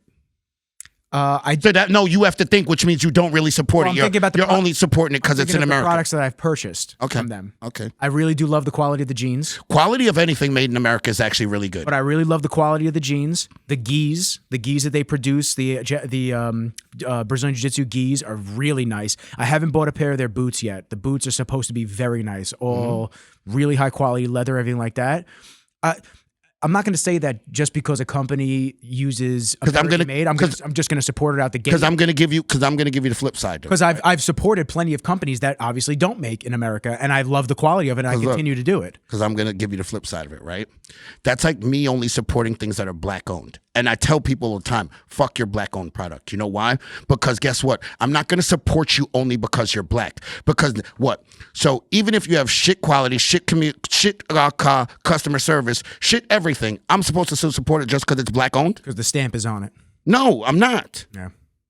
I agree. And that's why I asked you that. Yeah, no. I agree with you. And that's why I thought for a second, I was like, well, let me think. Because if I bought the stuff and the quality was shit, but I was still buying more because I was trying to just specifically support that it was American made, then I'd say, you know what, you're right. I'm doing it just because it's American made. But dude, I buy a bunch of fucking Yetis. To me, this is like designed in Texas, made in China. See, look, to me, this is me now, right? So I'm going to support any product that I like the product. If it so happens to be American, even better. Yeah. If it so happens to be a black guy, even better. But guess what? If it's not, I still like the product, bro. I agree. And look, you see how you said Yeti is designed in Texas? Yep. So it's an American company. But they're still outsourcing all the labor because it's capitalism, bro. That's why I wanted to make that point. Yeah. Like it comes back to capitalism. And in that sense, we can't compete with China unless we do what China does to us. And what I mean is this. You can't own real estate in China. Can I really not buy any real estate in China? Fuck no, you cannot. Really? No. That's a fact. The government has to allow you to do everything there. No, if you're not a citizen, you cannot buy nothing in China. You don't own shit there without being a citizen. And look at us just bending over and showing the fucking starfish. That's crazy. All right. It's like TikTok, right? Do people and look, this is another one because I read the comments on these things and you realize how misinformed the average citizen and general public is about affairs of the world. So, boom. People think that we're getting rid of TikTok because we care about the kids making money on TikTok. It's not why we want to get rid of TikTok. It's for the same reason why none of our social media platforms are allowed in China. Do you know why? Highly addictive? No. Nope. Go on. China's not allowing us to own their data. Oh, the actual use of everything once they get access to your phone. They don't. China's not letting us own their data. Yeah. No, WhatsApp, Instagram, all of it. China even has its own Facebook. You're not having Facebook over here. No, we control everything. Why do we control everything? Because you think we're letting our enemy have our data? And that's what we're doing with TikTok right now. Our enemy has all of our data. Yeah. Can a foreigner buy a house in China? Yes. China does allow foreigners to buy property. That's got to be new. But... Oh, see? okay. I didn't want to let you finish yet. Okay. I haven't read more yet. I don't know yet. Yeah, because the government has a few requirements. You'll need the government has to allow you. U.S. citizen venturing into the Chinese property market. The main one is length of stay in the country. You'll need to have lived in China for at least 12 months, working or studying on a valid permit. These are the countrywide rules, but there may also be other requirements depending on which region you're looking to buy in. See, yeah, because what they're doing is this. Restrictions for foreigners buying in property in China. You can only buy one property in China as a foreigner. Second homes aren't allowed. That's weird because we're letting them buy up everything. Now look. The property you buy must be for living in. You're not allowed to rent out property or act as a landlord. Now look, right, what they're doing is this. Number one is they're not allowing you to take money out of their economy. That's number one. Number two is we have to know every last thing about you for you to do that. We're not doing that to China. Anyone can buy land here. We don't need to know shit about you besides if you qualify for the loan, bro. We've been watching it get bought up, and actually, even stuff on a fucking loan, they'll do it easier for foreigners than they will for our own people. Like, people don't understand people don't understand like simple business shit, like what Trump was doing with the tariffs against China. And what he was basically doing is like, yo, China will not let us do certain things in their country that benefits us more than them. And that's basically what Trump was doing. He was evening the playing field on all that. Like, wait, well, hold up. So we're going to do the same thing then. There's no way in hell you're going to tell us that, I'm just going to give an example, right? Oh, you guys can only make 20 cents on the dollar over there. But then when you come here, you allow them to make $1 on a dollar here. No, we're going to do the same thing right back to you, bro. You can only make 20 cents on a dollar here, and the rest of it goes to our government. And I don't understand how people don't see that's a problem.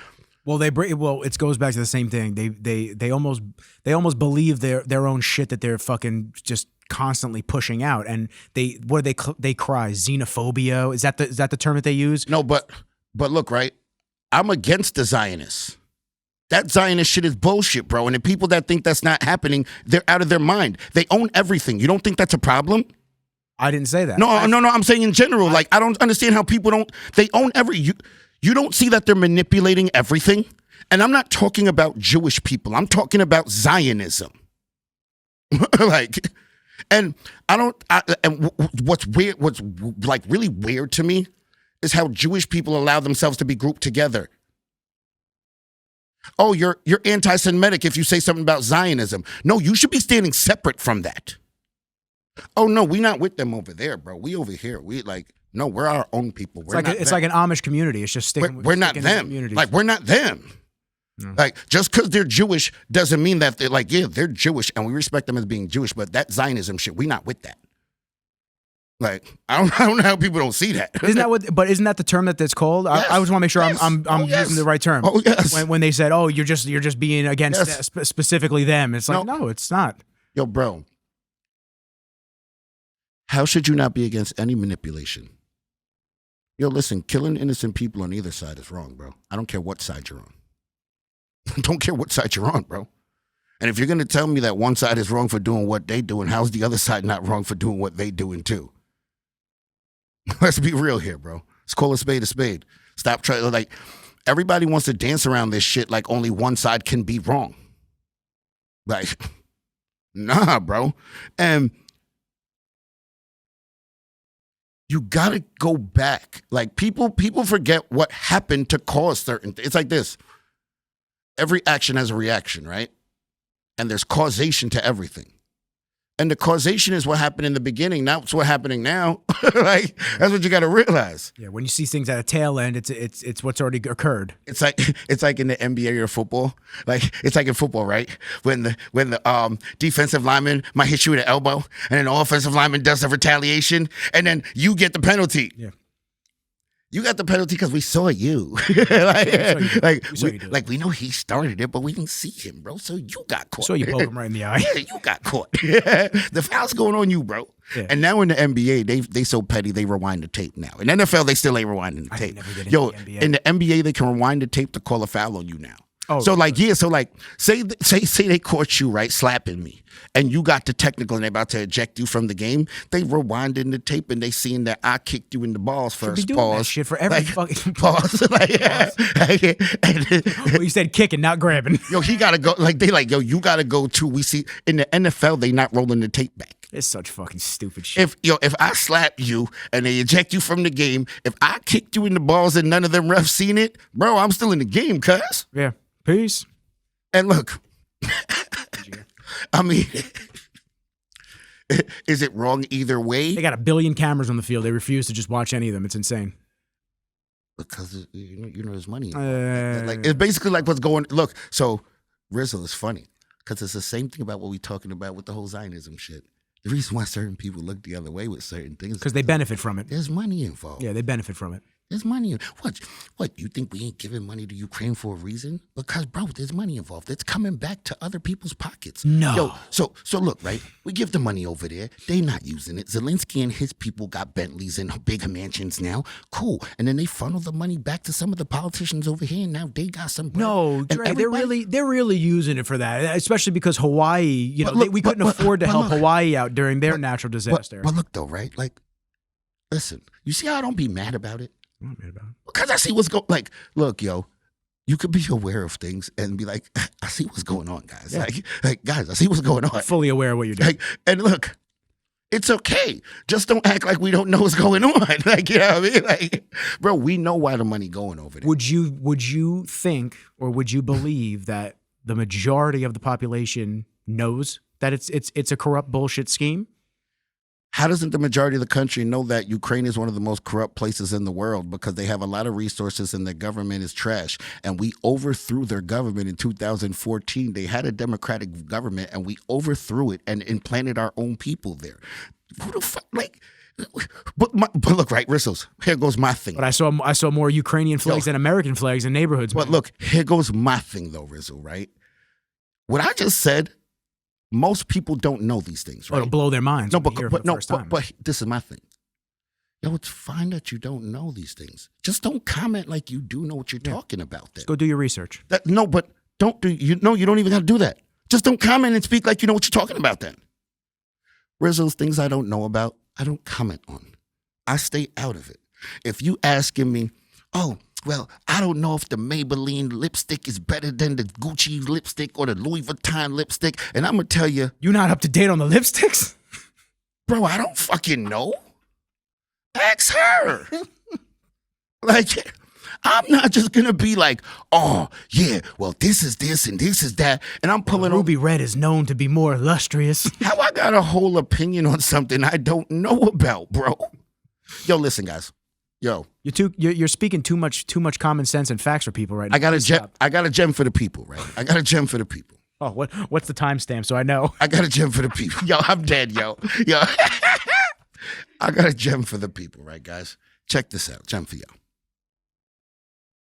Saying I don't know to an answer and not having opinion on something, both of those things are completely fine. Yo, if you don't know politics, you don't have to have an opinion on politics.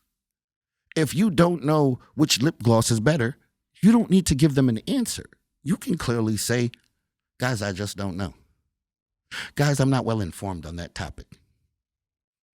These things are like, you don't always have to give an answer and feel that, look, before you even feel the need to be right? You don't even have to feel the need to be included in the conversation. If I don't know what's going on, bro, I can say I don't know. Nor do I feel the need to have to be included in that convo. Yo, bro, I can sit on the sideline. Yo, guys, it's completely okay to sit on the sideline in conversations and debates. I got a funny one for you, right? It just happened 2 days ago. So me and Spoon in the restaurant, right? And we having a debate about something in the restaurant. We all there, shit, chilling, right? Yo, JM wife is over there, Debbie Mangan, right? And Debbie come over, right? And Debbie telling Spoon, because like I'm telling Spoon that your perception is your perception. It belongs to you. Debbie comes over and tells him, your perception's a feeling. It's not a fact. So we don't care about that. Yo, bro, I stopped talking. I said, yeah, Debbie's going to take over my part in this debate now. Because, yo, like she's like, and remember, she's a mom. She's like 50-something years old. So Debbie is not caring no fucks about your feelings in this convo. I might care a little bit. And I'm like, yo, Spoon, I understand what you're saying about this, but that's not. And Debbie's don't care.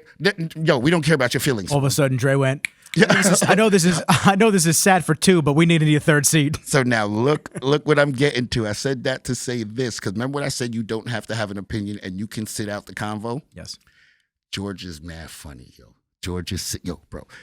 I'm sitting here, Spoon sitting right across from me. George is sitting there, right? Yo, George's not saying a thing, just dying. He's just looking like this, dying laughing, right? We leave now and George goes like this the next day. I mean, I was just smart enough to let y'all be my entertainment. Yeah. I had no input, but I was smart enough to just sit on the sideline and laugh at y'all being my entertainment. I'm just going to observe on this one. So guys, back to the gym. Guys, you don't have to have input on something. You can just sit there and let the people be your entertainment. Hopefully the gem is received. Listen to it. Let it ring in your ear canal. Hit the brain. Take it in. It's like from it. It's kind of like this, right? People talking about shit relationships all the time, right? If you're not in a shit relationship, you can sit on the sideline and just say nothing like, I don't relate. Yeah. And look, Andre, what are your thoughts? I got nothing. I don't relate.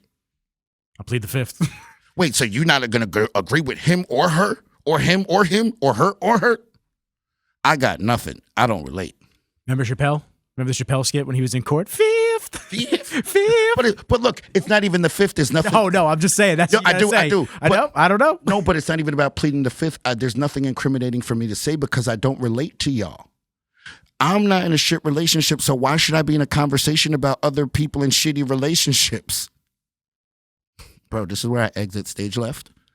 So it doesn't have specifically to do with that type of a scenario, but when you don't know, it's okay to say I don't know. And I'm going to give you the perfect example. The training when I worked for Apple. Oh, the biggest thing that they teach you when you're learning about how to interact with customers on the floor and do all that type of stuff is they go, we never want you to lie to somebody. We don't want you to say anything that's false just to say something, this and that. This is the line that you use. And I've used this so many times. It's, I don't know the answer to that, but why don't we go find out together? Oh, I don't know. I have no idea, but let's go find the answer together. I love that one. I don't know. Because I'm not an expert on it. This is why I love it. Because you're admitting you're not an expert, but you're also being inclusion. You have an inclusion here there because you're like, yeah, right. Look at that shoulder. We're going to go learn it together now. Look at that shoulder. Oh, there's dandruff on it. Oh, give me my arm back. Ooh, cut that. Cut that. Make sure you cut that. Ooh, there's dandruff on it. Yeah, shoulder's a little stanky. Okay. But yeah, yeah. Back to what I was saying about how, yo, bro, you don't have to always have an answer for something. Yeah, it's okay. Saying, I don't know, it's totally fine. Yeah, I've said I don't know plenty of times. I don't. Look, if this is another thing I tell people. Yo, if I'm in an argument or a debate about something, bro, you better believe I know the facts on it, bro. I won't even step into a realm I don't know the facts on, bro. So if you really over there, bro, make sure you got your facts in order, bro. Because I have a bunch of useless facts and stats in my head. And I tell people this. They're only useless until you need to use one. So they're not really useless, bro. You got the Rolodex brain. Because, yo, bro, they come out of nowhere and they be like, how the fuck do you know that? I don't fucking know. All of a sudden you just go, oh, here's the note card and all that. Bro, I read something about it fucking 3 years ago when I was fucking doing this. And I remember reading it. I was reading it actually about this. And then this came up. And then I ended up in a rabbit hole and I ended up learning about this. But yeah, I got the stats on it. Look it up. How did Andre know so much about mating Galapagos tortoises? Yo, bro, it'd be some random shit, bro, that I'd be knowing about, bro. It's like, holy shit. Yeah, it'd be random, bro. But if I'm actually speaking on it like that, I usually know what I don't speak on things I don't know, bro. It's just I'm cool with saying I don't know. I love that. I really do. I love that. We need more viewpoints of that, or people understanding that it's okay to not know everything. Or you could say this, right? So it's like this, right? Well, Dre, who's the best hockey player? Wayne Gretzky or Bobby Orr? And you're like, yeah, I will say some shit like this, right? So, well, in my opinion, I like Gretzky. What do you like Gretzky? Why do you like Gretzky? Oh, I could tell you a bunch of things, but I didn't say Gretzky was the best. I said in my opinion. Mm-hmm. So what I'm letting you know I'm just is trying to feed the conversation. Yeah, no. So I don't know shit. I know the name, but I don't know shit about hockey. Oh, see, so yeah, I know. Yeah, I know some shit. I don't know the white guy. No, but I'm the black guy, and I know hockey. The white Canadian. I don't know. I like him. I think he's the best. The white guy from Canada. Yeah, the white guy. Him. Yo, they're all white guys from Canada. Oh, there you go. I couldn't be wrong. The short one.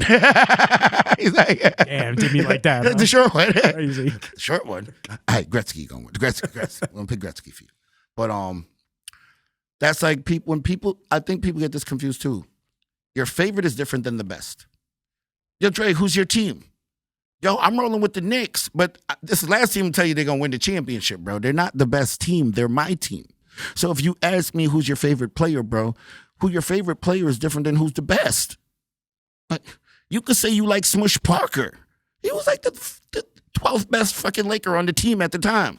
We are. But guess I what? have no idea about. But if you like Smush Parker, you like Smush Parker, bro. Don't ever try to tell me the guy's better than Kobe, though. Well, that I know. Like, I know. hey, but your favorite is different than the best, bro. And look, no one, again, it's like your preference and like your perspective. No one can tell you that your favorite is wrong. My favorite ice cream is cookies and cream. How the fuck somebody gonna tell you you wrong because your favorite is cookies and cream? Because they like mint chocolate chip. Cool. You like mint chocolate chip. Get that. Enjoy it. Get that. Like, Enjoy it. I'm going to enjoy my cookies and cream. You want a spoon of mine? I'll take a spoon of yours. I really don't like it, but you know what? I'm going to just take a spoon. I'll try it. Just because, right? I'll try it. Then you taste it, you go, Not really my thing. Yeah. And then I go back to my cookies and cream. wow, it's really good. Like, but I yeah, can't believe he's eating that shit. your favorite and the best are two different things. Yeah.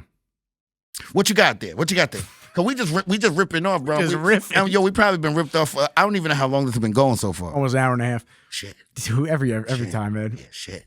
I just had down life, Yo. what's new, how's training. Yo, it's funny as hell.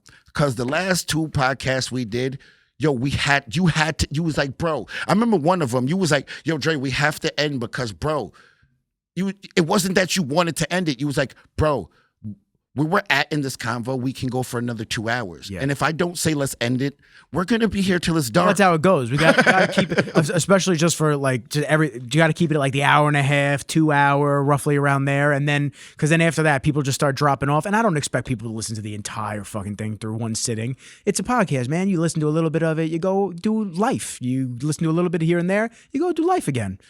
But Enjoy it at your own leisure and your own time. that's what I do, right? So like, Yeah. I won't get a whole podcast in one sitting unless I'm taking a ride in the car. Unless it's a 15-minute podcast, That's 20-minute different podcast, too. quick That's little bite. different too.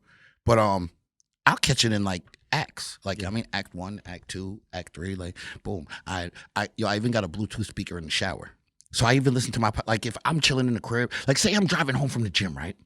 And I'm listening to a podcast and I only get 17 minutes because I'm on the way from the gym. And I'm like, oh fuck, I want to listen to the rest of that. Bro, I'm going right in the bathroom, cut that shit on the shower in the bed. Like I'm cutting on the bathroom speaker before I even get in the shower. So I'm cutting on the speaker. So while I'm even just in the house, I can still hear it. And I'm getting ready and I took a shower. And then now, boom, I got the whole 45 minutes in. Yeah. Yeah. That's how I do. I'm a sucker for an audiobook. I'm a sucker for podcasts. Me too, because you don't have to be fully attentive to it while you're listening. Yeah. I try to be because I want to digest No. What I mean is this. But it's good background. No, what I mean is this. You can't brush your teeth and read a book at the same time. Yes. I can brush my teeth and listen to Patrick Bet-David at the same exact time. I can't read a book while I'm in the shower. I can listen to this 15 minutes for the shower. I've been listening to more of him. I like him. That's and yo, I like Patrick Bet-David a lot. I But like him. yo, Valuetainment, right? yeah, I'm starting not to like the fucking dude, this fucking his fucking right hand man though. I don't know enough about the group yet. Why can't I? I think I've only seen his solo Why episodes. can't I think of his name right now, bro? Like, Want me to look it up? it's his right hand man too, and I'm starting to not like him. He's the right hand man on Valuetainment. Yeah, the super Jewish guy, because he's one of them dudes that he refuses to see any fault in Jewish people at all. Adam. His name's Adam. All people have fault in everything, bro. There's nobody is holier than thou. Everybody has fault somewhere or another. And he tries to make it seem like they're holier than thou and they can't have fault in anything. You see. Which is a bunch of bullshit. I don't know. It's just of course they don't fucking. No, that's his name. I know. Yeah, I know Adam. his name. I watch it. Bro, I watch his shit every day, bro. Yeah, I like it. I like his stuff. It's good. It's good stuff. I've been following more of. I read a book called Digital Minimalism by Cal Newport. Okay. Fucking phenomenal, dude. And it talks about the constant distraction that our phones and this and that. It just goes into a lot of different things about how we don't actually give our brains a rest. And it would explain a lot about why I've been feeling more. No, it's all right. So I can jump into this real quick because I already know where you're going. Go for So it's the same reason why the younger generation has no attention span no more. Okay. It's because they're overstimulated. Yep. Like when you sit there on TikTok and go like this for 3 hours straight, you're overstimulated. You never got a downtime of stimulation. So the reason why people always want something new and something this and something that is because you're overstimulated and you need to be stimulated 24/7 when you're not supposed to be like that. You're supposed to be able to be bored. And let You're your not brain supposed rest. to have 100% dopamine. You're not supposed to be fiending for dopamine 100% of the time unless you smoke crack. Crack smokers are the ones who are looking for dopamine 100% of the time. Well, now the crack is just in our pocket in a small device. But look, and let me tell you what's crazier though. It's more addictive than crack. Oh, yeah. Because if you think about it, people are more addicted to this than a crackhead's addicted to crack. You're literally looking, and look, I'm not, because like I said, remember I told you I'm not a slave to the phone. I post and I'm gone. I'm doing some other shit, bro. Yeah. People be like, I get back to people, yo, bro, I'll make a post, and I'll be liking and responding to comments 2-3 days later. And motherfuckers that hit me in a DM like, damn, Dre. I'm like, bro, I got shit going on. You think I'm living in the real fucking world. like, yo, bro, y'all just sitting there waiting for shit? And look, even if I am, I'm doing it for the first 10 minutes of the post. After that, bro, bro, when I tell you I done did 10 things before I got back to IG. And so I understand about the minimal, because I just been feeling. Once you said the name of the book, I already knew where it was going. Yeah, he also has another book called Deep Work that I purchased and I want to get into at some point. But I have a list of books that I'm currently just going through right now, and one of them is Limitless by Jim Quick, just unlocking that. Yes. Limitless brain potential. The high potential of the brain. Yeah, it's so far. I'm taking tons of notes. It's fucking awesome. It's really awesome. Okay. One of the ways that he says that you digest reading, where constantly people have problems with reading something and forgetting what they read. So look, Pomodoro technique he suggests for the reading as well, and to take notes afterwards. I don't take the notes afterwards. I read books like that. I want to be on top. All right. So let me give you an example. You're gonna laugh at this one. You know the book The Game by Neil Strauss? Yes. Never heard of it? Never read it, but I have heard of it. I think every man should read that book.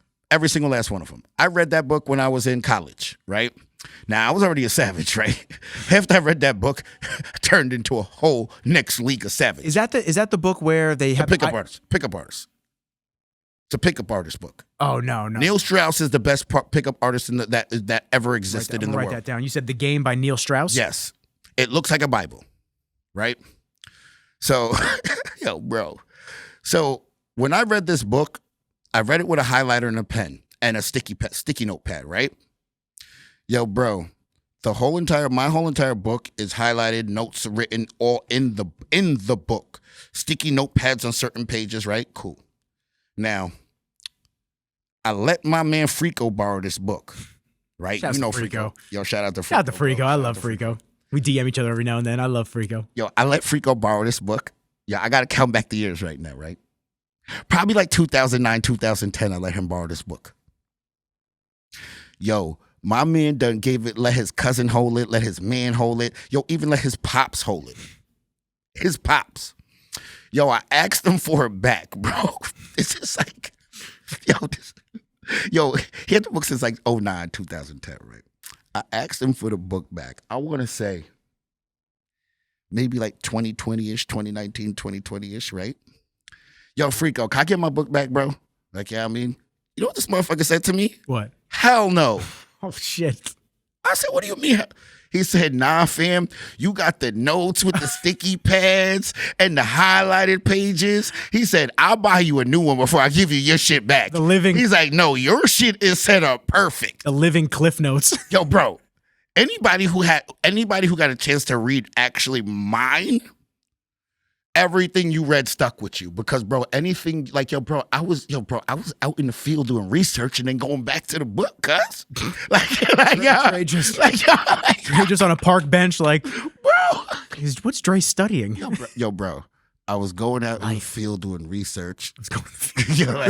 Doing research. Like you're writing a dissertation. Yo, I'm dead ass, bro. But look, it sets it up like that. You're on a park bench. Yo, the book is that. Look. The book has diagrams and everything, bro. Like it's showing you how to it's showing you how to dismantle like a group of 5 girls by yourself. Oh shit. Like it's telling you where you need to stand, where you need to approach from. I needed this book like 5 years ago. Like bro, it goes into detail. And look, all of these things are true. Like when I tell you I was going out in the field and trying these shit, and I'm like, yo, I'm getting back to the crib. Like, there's no fucking way that worked 3 out of 3 times exactly how it told you to do it. There's no fucking way. Oh yeah, there's a fucking way. Oh yeah, there's a fucking way. But I think every man should read this book, though. And I think you should, like, if you haven't read it yet, yes. But I suggest every man read it in their early 20s. It's a book that you need to read in your early 20s because it sharpens the sword. And look, you don't even have to use everything that it teaches you, but it's one of those books that a man needs to read to have that in your arsenal. It's just like Limitless. Like, there's certain books I feel that a man needs to read because as a man, it sharpens your toolbox. Like, there's certain things you need in the toolbox. And it's kind of being like the warrior in the garden. Yep. Like, it's like, yo, bro, like, you can be in the garden, but you need to know how to be violent. Mm-hmm. I'm sorry, bro. Every man should know how to be violent and be willing to be violent if need be. I'm not saying you ever have to. You might never have to use that shit a day in your life, brother. But, yo, you better be able to protect you and yours, bro, if it comes down to it. Couldn't agree more. And you have to be able and willing. Like, because a lot of people are willing, but they're not able. A lot of people are able, but not willing, bro. You have to be willing and able. And you have to be able to do that with no negotiating with yourself. Because I'm sorry, when it comes down to protecting you and yours, there's no negotiating with nobody especially yourself, brother. You were standing in the gap for you and yours, and I'm sorry to say it, you might be the person that doesn't make it home today, but your family does. And guess what? If that happens, you should be okay with that. Like, I'm just keeping it a buck with you, with bro. The stamp on it, man. I'm just keeping it a buck with the stamp on it. Like, so, yeah, I think there's certain things that every man needs to have in his toolbox. There's a book that I just picked up also that's on the list, and it's called When Violence is the Answer.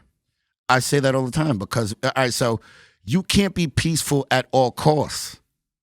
You can't. Like, so it's like Martin Luther King is very noble. It's very noble to be like nonviolent, right? But at a point, you have to be violent. Yo, nothing was taken in this world without violence, bro. Nothing. Everything that was taken in this world, yo, the reason why we're in America was taken by violence, bro. I'm sorry, there was a Revolutionary War, right? Yep. No freedom, no rights, no nothing was taken without violence, bro. Nothing. Because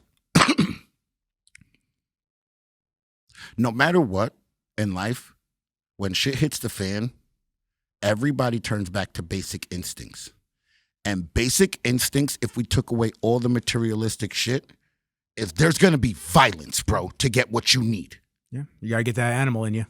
Like, I'm sorry, bro. When people are starving and everybody, and say there's an apocalypse right now, trust me, there's going to be violence because everyone's going to be fighting for food, shelter, water, ammunition, and gold. Those are going to be the things that are worth something. And guess what? The person with the gun makes the rules, and the person with the gun can break the rules. And look, I'm going down to real life, bro. Like, people like to live in this idealistic world. And it's cool that we've built so much technology, we've built so many things that people are generally safe outside. But when shit hits the fan, bro, this is what it resorts back to, bro. And all that glamorized shit goes out the window. So we can say, oh, well, it shouldn't resort to violence, Dre, and it shouldn't be this and it shouldn't be that. I understand it shouldn't, but that's not the reality of the world, brother. That's not how it's going to work. like violence is a staple. It's going to be the exact way you think it's going to go down. In survival, violence is a staple. If you go into the jungle in the world, right, there's an ecosystem. Animals kill other animals to make the ecosystem continue to go around. Violence is a part of life. And guess what? There's no sorries in the wild. Violent, what is it? Nature is metal. That account will show you some crazy that's shit. One of my favorite pages, bro. That'll show you some crazy shit. When a fox kills a rabbit, you don't feel bad, bro. That's life. It's the ecosystem. That is the circle of life. That fox needs to eat that rabbit to live. So when shit hits the fan, brother, and I need that food, and you need that food, trust me. And when you look over and it's you versus me, you're going to think that it's you, and I'm going to think that it's me. And it's go time. And people got to realize this, right? The same way you might think you ready to get busy if somebody tries to take it from you, the same reason I'm ready to get busy to take it from you. So it's like to the coin, man. So it's like, yeah, like when it really He's got better training. We out. and that's what it comes down to, right? Prep yourself, man. Just understand. And no one's saying that any of these things will ever happen. We hope they don't. No, but you have to be a warrior in a garden versus a gardener in a war. Yeah, dude. I'd rather have them things in my toolbox and never need to use That's them. what I tell my mom, man. That's what I tell my mom all the time.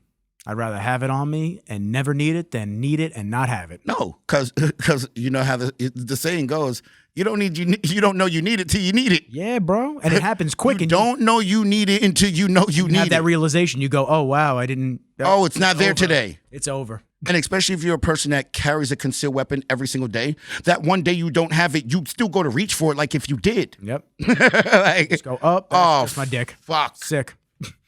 Yeah, man. Dude, it's wild. And you know how many times a shooting has happened, like in a convenience store or something, and there's a person in the store, and what they're saying to themselves is, "Fuck, I don't have it today." Yep.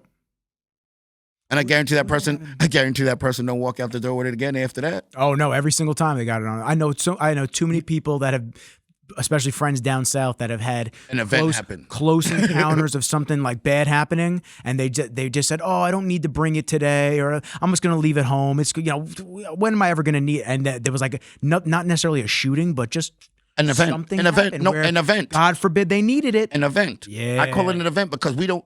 Anything happen. I just call it an event. Shit got sketchy quick. Right. And, they reach and they go, "Oh, okay, it's just my dick." And look, and another thing is this, right? If you are going to carry a weapon, you need proper training. Without question. Because I don't think people understand what, I also don't think people understand how much you miss if you don't know how to use that fucking weapon. but do you know how many people can't even pull a trigger because of anxiety? Yeah. Like, without proper training, bro, anxiety and adrenaline can cause you not to fire the gun. Shout out to dudes like Mike Glover. Shout out to dudes like Lamb, Ronan. Shout out to dudes that are doing all the fucking training and helping. Sig Sauer Academy up in New Hampshire. You're going to be serious. You go. You need proper training, bro. Yes. Like, you need proper, and people don't understand. You know how many people shoot a gun and don't hit the target? A lot. 20 yards away from them? Yeah. Not even far? Like, more than hit. And not even 20, 10 yards away from you. Because you know how many people are carrying a gun they've never fired, really? They fired it, like they flirted with fire and they maybe go to the range once or twice, but never really put 500 rounds through that gun. Like, bro, you don't know how to shoot that gun until you have hundreds of rounds through that gun. I told you the day I got my my lever action. The next day I was at the range. I put 75 rounds through it. It's a really nice gun, too. gun. Really nice gun. I just had my interview for my pistol. Oh. Yep. Just had my interview. So It's going good? it's going great. Let's go. Dude, Let's go. Dude, they look at me. They're like, you just have nothing, huh? Yeah, yo, bro, that's like me. That's like me. They're like, bro, so you're going to tell us you just got nothing? Just nothing. You pulled over like, what, 3 years ago? What do you do? I do podcasts and I hang out with the dog. Like, bro, I'm just a regular guy, bro. Like, what do you, like, everybody's not a dirtbag out here, bro. Yeah, man, we're just chilling. I'm very excited to get that because I want to go shooting. I want to actually, truthfully, I want to do a little sports shooting, like some of the hit the targets, do little competitions and shit. Have some fun with it, man. Do you want me to tell you why that's the better shooting? Because you're like, even with like the buzzers going off and you have to hit targets and shit, it's putting you in a stressful situation to make you have to use your skills. And you're moving. Because you got to remember this, right? You can learn how to shoot, right, at a range, but you don't learn situations in a range. Yeah. Like, in those things, you can learn situations. Like, you're not learning in a range how to take cover. Like, you're not learning how to return fire from behind cover. Because, bro, like, you don't just stand out in the open and start shooting off a gun sideways like you see in the movies, bro. Like, you gonna be the dude who got hit, bro. Like, you look like somebody that needs a nice center mass shot right to them. Like, he's the guy who got hit. And then another thing I tell people all the time is, like, you see all these guys on the internet, right? And everybody wants to show their guns to everybody. Oh, you got extendo clips and all of this shit, and you can't even conceal your weapons and this, that, and the third, right? Do you understand that if you're showing that if you're constantly showing these weapons on the internet and all that, like all these little dummies, right? Do you understand that if something happens, you're the first person to get shot because they know you're the one with the gun? Yep.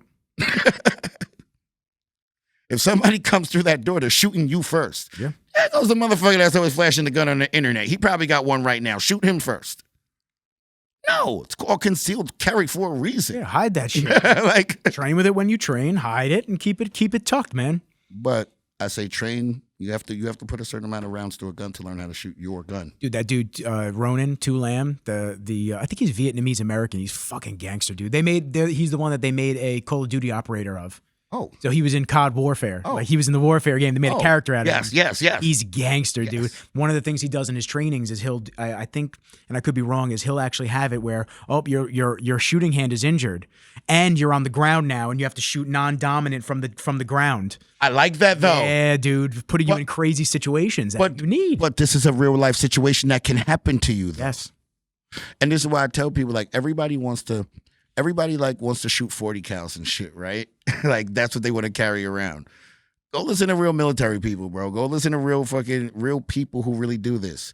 The reason why you carry 9mm around is because, I mean, from 40 and 45 to 9mm, is 40 and 45 more lethal? Yes, but let's be real, Rizzle.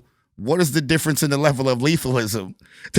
All of them are lethal as fuck. Yeah, dude. That's why when I was buying my rifle, I was looking at the old options. And I was like, which caliber do I want? Do I want the 357? Do I want the 44? Do I want the 45? Do I want the 30-30? I was like, 30-30 is a little too much, bro. Yeah, that's right. It's going to go through the walls and shit. Dude, they offered the 40, what was it? Something 47 government round. That thing's like an elephant. Yo, bro, crank. you remember you sent me the picture of it? Yeah, bro. You don't need that shit for like home protection. That's that dude too. Oh yeah, I don't know him. That's that dude too, Lamb. Oh yeah, I don't know him. Bad dude. But yeah, that you could tell that's a bad dude. That's right? what you want to get trained from a dude like that, man. Because Green Beret, been in it. Yeah, because when shit hits the fan, like, yo, shooting with your injured hand, like, that's a real life situation that can happen to you. Yeah, you got clipped real quick, and now we're on the other side. And honestly, I doubt most people can fire their. And look, I'm gonna say this to you: you're not shooting a 40 cal with your left hand, with your dominant hand, with your undominant hand, while your right hand is injured and actually hitting the target, unless you're practicing that. But that's why these military guys say you're supposed to shoot 9mm, because 9mm, yeah, it's just as it might be a little less lethal, but it's lethal as fuck. Yeah. And then on top of that, it's less lightweight. It's way less lightweight. To hold a gun with all 40 caliber rounds in it is way heavier than holding a gun with all 9mm rounds in it. And then on top of that, when you shoot a gun, it has way less recoil from a 9mm than a 40 cal. So if I am injured and I'm shooting it with my non-dominant hand, shooting a 9mm is going to be a lot easier to shoot than a 40 cal, bro. And I'm going to be able to be accurate with more shots. Dude, I think about 44 Magnum bullets that are in my rifle, and then I think about what that would be in a handgun, and just the recoil that you'd have to control is insane. You wouldn't. All right, so look, you ever watch people like, man, funny. You ever see people shoot like a 357 Magnum at the range? Mm-hmm. Have you ever seen them like hand it to their friends who it's not their gun? Slips right out of their hand, or it bucks back and hits them in the forehead. But no, not even that extreme. They never missed. They never hit the target. Oh yeah. Shot at all 6 rounds out the gun. You didn't hit the target. Yeah. Why? Because that's how it's much powerful. And you're shooting with your dominant hand and you're not hitting the target.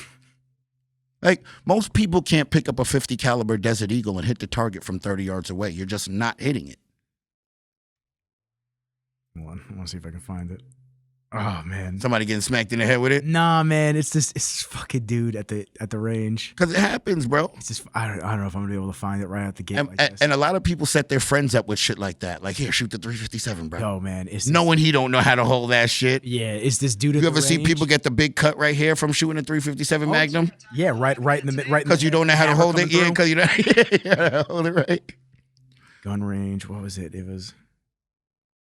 Yeah, but it's funny because Let me see. But basically, when it comes down to what we're saying is, make sure you have proper training. Train. Don't be afraid of these things. Go. That's a perfect opportunity for you to learn to not be afraid of something by understanding that it is something that has the potential to do a lot of harm and a lot of damage, but you learn to use it for the tool that it is. God forbid you ever have to. Why are they teaching elementary school kids in China how to take apart and put together rifles and fire them and clean them? Well, here they're gun bad, so we don't want to even let kids look. No, at them. but why are they teaching them in China that? Do you know why and they teach boys and girls both it. And the reason why they're teaching them is, number one, you're no longer afraid of it. because remember, knowledge is power. Ignorance makes you afraid of things. Like if you don't know a culture, you're usually afraid of the culture because you just don't know it. So when you have the knowledge of the actual weapon and how it works and how lethal it can be, you're no longer afraid of it. Do you understand a cutting knife is just as lethal as a firearm? Ban knives. But people cut with knives all the time. We just know that it's lethal, so we know how to use it. Yeah. Now, a little kid doesn't know where any day the shit hit the fan. Bomb goes off over there in China, right? We drop a bomb on them. And now your parents died, and guess what? You're the guy who has to pick up the gun, and you're 6 years old. Well, guess what? You know how to pick it up. Yeah, and disassemble it and clean it, and you know what's up. And then like even the kids in school, yo, bro, like they're in like Russia, like for the first like 4 years of elementary school, you learn 1, 2, 1, 2, 1, 2. They don't even teach you how to hook and cross in the beginning. Everyone knows how to 1, 2.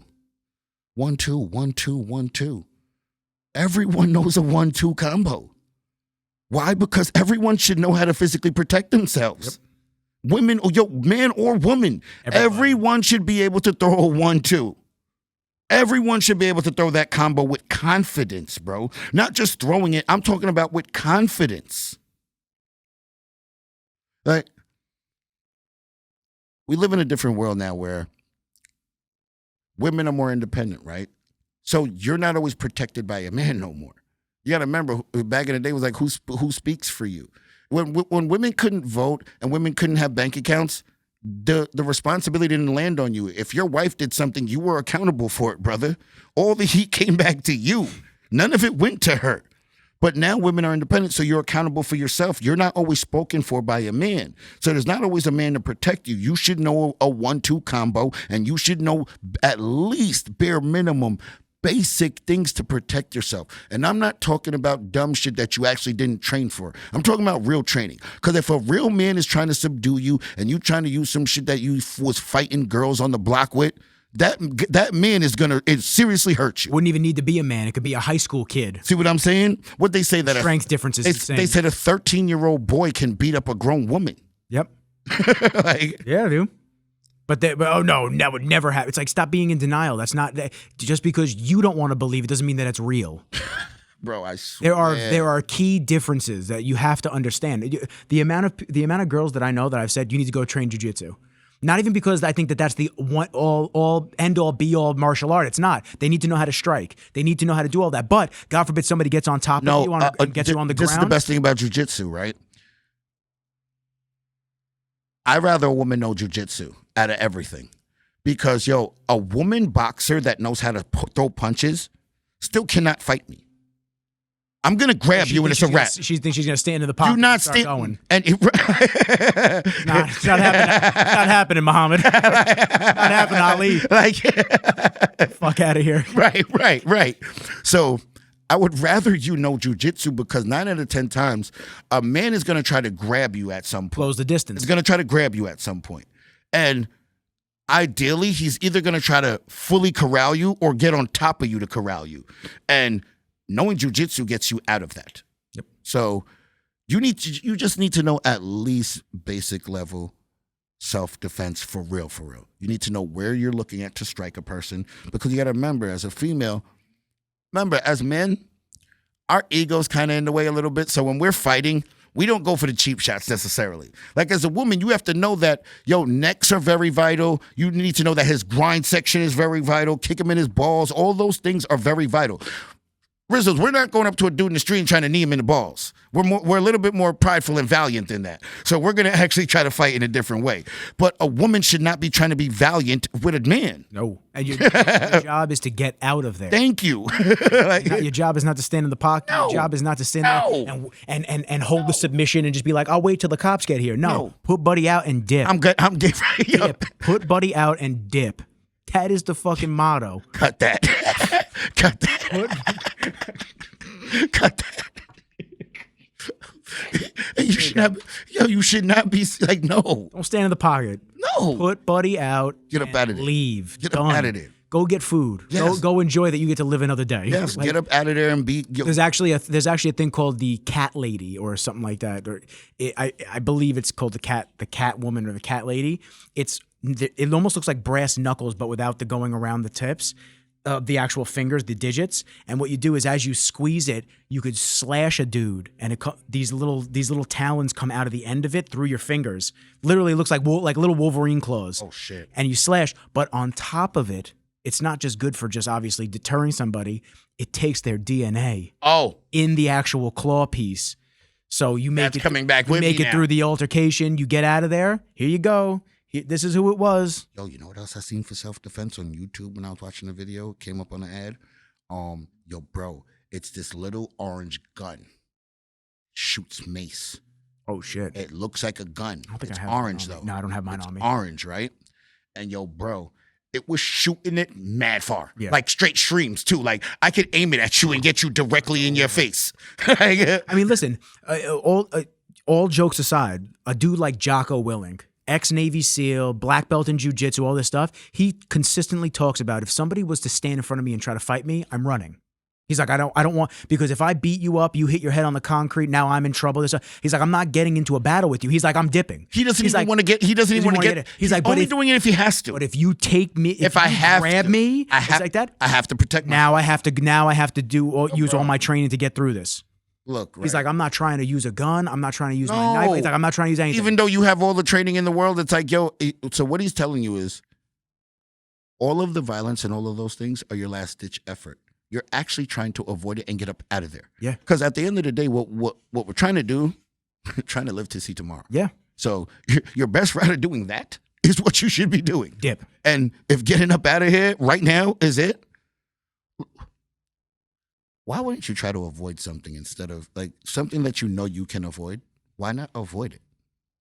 It's like crashing into a crash that you see happening. No, go around that, bro. Why would you go head on into the crash when you could go around it? To crash, bro. No, I'm gonna go around that. I've had plenty, especially living in the village, I've had plenty of altercations with people. Just like little things that could have been big that I walk right past after, like the mouth and jaw. We're good, man. I don't even care. Like, just keep walking. But I'm gonna keep my eye on this person, watching the reflection, shit like that. Because yes, all day. Yeah, I'm watching my man as I leave because I don't trust you now that my back's turned. I come out my building, right, and Hayden is out there getting ready to park, right? And some dude like jumps in the spot he's getting ready to park it. And I'm like, yo, what the fuck, bro? Like, yo, he's waiting for the spot. And dude rolls out his window and he goes, yo, my bad, bro. I'm just waiting for my kids, bro. I want no smoke with. He's like, look how big you are. I want no problems, bro. He was like, I want no problems, bro. And he cracked a joke with it, right? And I just immediately start dying laughing, bro. And I'm just like, yo, nah, everything's all good, bro. But you see how both of us de-escalated that problem? How it was like, yo, it's really not that big of a deal. I said what I needed to say because I thought he was doing something else, right? Yeah. He cleared up what he was doing and had a joke with it. How the fuck am I still going to be mad now? Yeah. There's no, we are past it. It is over. If I'm still continuing to go on past that point, I am clearly the asshole here, bro. Yeah. I am not an asshole, bro. Like, no one is trying to be an asshole. And once some people are, but but we're not. But what I'm saying is, once we establish both of us are not trying to be an asshole, and it might be a misunderstanding or it might not, but we're both cool. We both cool. I'll tell you a story. So when my buddy Vinny, shout out to Vinny if you listen to this episode. Shout out to Vinny. Shout out Vinny. My buddy Vinny, his cousin went to Princeton. Oh. Yeah, she played on the soccer team. I like that though, Princeton. Yeah, it was cool. My sister went to Dartmouth. Oh, that's sick. That's sick. Ivy League's the shit, bro. It was cool. Ivy League. So he hits me up one day and he goes, yo, I'm going to go to Princeton for Halloween weekend. Do you want to come through? And I said, I don't know when I'm going to ever get this invite again. So yeah, let's do it. So we go out there. Okay. Yeah, we go out there. She has her soccer game. So we're there. We're watching the team. I'm like trying to pick out the honeys on the field. I'm like, of course. Oh, that's that friend. That's that. Oh, sick. Got with none of them. Dead. Like, who the fuck is this peasant? Then, you went to community for 2 years? Yo. Like, get him away from me. Straight up. I bet he eats Chipotle. Yo. Yo, I'm dead. So we're hanging back at her room. We're getting ready, whatever. And she goes, oh, we're going to go over to the football house to go link up with the guys over there. And I just went, okay. Now, my boy Vinny's a little whimsical. Like, he's just out here. He's just very head in the clouds. He's out here. Yeah, he's a golden retriever. Listen, yes. Yo, let's go. He's a golden retriever. Please tell the story. Yeah. Let's go. So I said, she walks out the room, and I said, yo, I'm just letting golden you. retriever. I said, I'm just letting you know we're going to the football house. That's their territory. Facts. They don't know who we are. Facts. We're going in their world. Facts. I was like, so exactly what you said with the Dubai shit and just traveling around the world. Shrink yourself. Yes. We have to be cool with everybody. Like we're going there in unknown territory. They don't have to coexist with me. I have to coexist with them. Exactly. So we start walking over there. I'm getting nervous. I'm like, okay. Yeah, because I know Vinny don't got my back like that. And that's a super awkward situation. And it's no offense to Vinny. It's just Vinny's like not that guy. Honestly, bro, those are like situations I don't even like going to. Yeah. Because you have zero control over the situation. But we're with his cousin. She wanted to go there. All the girls from the soccer team are meeting us there. So it's like, all right, cool. All right, look, we're pot committed, bro. Yeah. Let's just try not to do anything drastic or anything brash, get ourselves beat up. Exactly. I was trying to avoid any altercations. So we walk in. And I'm with a golden retriever, so I'm with a golden retriever. And I love Vinny. Vinny's he's going to be wagging his tail while we get beat up. Yeah. He's going to be wagging his tail while we're getting beat up. Yes. Like, oh, shit, they love us. They don't. They just punch me in my mouth. So we walk in. The girls are in the hallway, whatever. We say hey to all of them. We walk in. His cousin goes first. Vinny goes second. And I'm in a cutoff. And this is when I was like full into like bodybuilding mode. And listen, I was never like jack, but Okay. this is when I was lean. Okay. I looked good. Okay. I looked good. The delts were looking. Okay. So I walk in, and as I'm walking in, I'm looking around, and I'm just like, oh man, this is not the scene you want to be in. Like you want to be meeting these people outside. Hey, what's up, man? I'm Nick. Blah, blah, nice to meet you. These are facts, bro. Because if I meet them outside, then we end up here, we're all good. So I don't want to meet you. I just want to meet you here. Yeah. So we walk in, and the second we walk in, big dude on the speaker in the front of the house. Everybody's looking. He's got two girls with him. He's standing on a speaker. He looks at me and he goes, "Yo, who the fuck are you?" Like that. And I went, "Yo, man." I said, "I'm Steph's." I said, "I'm Steph's cousin's friend." I said, "They're right there. I'm just here." And he went like this to me. All right. It turned around. I was like, "Okay." Like, I got nothing to say. Whatever. There's nothing to say. Like, what am I gonna? I'm gonna get my ego involved? The fuck no. No. So we walk in, and then every couple of minutes, new dudes come up to me. Yeah. What's your name, man? Who are you? Check me out. Who you with? I was like, oh, I'm so and so.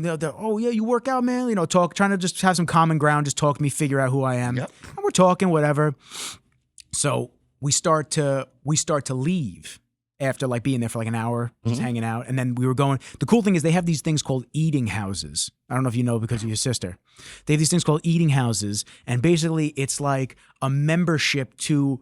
It almost looks like an old school building, like an old school house on campus that they repurpose for student use. And you go there, you can study, you can get food. All the food's paid for because you pay the due at the beginning of the year or whatever it is. At night, on the weekends, it turns into like a club with the alcohols. The alcohol's already included. It's already paid for. No. They don't got those. It was pretty cool. That's dope though. So they're like, oh, we're going to go over to the eating house now, this and that. So on my way out, I walk back over to the dude that gave me the guy on the mic. The guy on the mic. And I said, yo, man, I appreciate you for letting me come through and say what up. I said, it was nice meeting you, dude. And I dip. Mm-hmm. We leave. We go back to her room. We're walking back. That dude is outside with his boys. And he goes, hey, yo. And I'm like, oh, fuck. This guy. So I'm like, what's up, man? He goes, yo, it's like, I want to thank you for, just showing respect, showing love, this and that. He goes, honestly, he's like, I didn't know who you were at first. He's like, that's my bad. Talk about like just squashing the misunderstanding. He's like, yo, that's my bad. He goes, yo, truthfully, man. He's like, you were kind of big, man. I didn't want that heat. I was like, bro, you're 6'2". I said, you could step on me. I said, what the fuck are you talking about? But like, the whole rest of the night, Rizzo. Everything is cool. And look, it was just because you weren't being a dick back, even if someone was being a dick to you initially, because you realized where you were at, and you were like, you know what? Number one is I'm trying to avoid the problem, but number two is you don't even know who I am. Yeah. We're good here, bro. I don't have a problem. It's cool, man. That's why I wanted to go back up. Respect, yo. Appreciate you for letting me come through the house. I didn't know if it was his place. Because you undercut him. So even if he wanted to be a dick past that, he couldn't. You're just being a total asshole if you're still doing it past now. Yep. Like, and most people realize that. Like, most sensible people, when you do things like that to them, they're like, fuck, you can't be an asshole, bro. Like, my homeboy was telling me about, like, yo, him and this girl were going through some shit, right? And he ended up, like, stepping out. He had, like, this side girlfriend and shit. And, like, when he told his girl about it, right? Like, because he told her about it, right? So when he tells her about it, right? He's like, so he tells all the things that she wasn't doing that she used to do that she ain't doing no more, right? Yo, tell me how she goes. Oh, that's it? Oh, that's easy to fix. Yo, my man was kind of devastated. He's like, damn. Fuck. He was like, he filled out the customer service survey after the receipt. I was trying to leave and it didn't work. She was like, oh yeah, we'll change the house rules. He's like, bro. So it goes back to what we're talking about. So he goes, yo, bro, if I try to leave her now, I'm just being a total asshole. I'm just being a dick, bro. She's not even mad at me for none of the shit. Yeah, she's like, and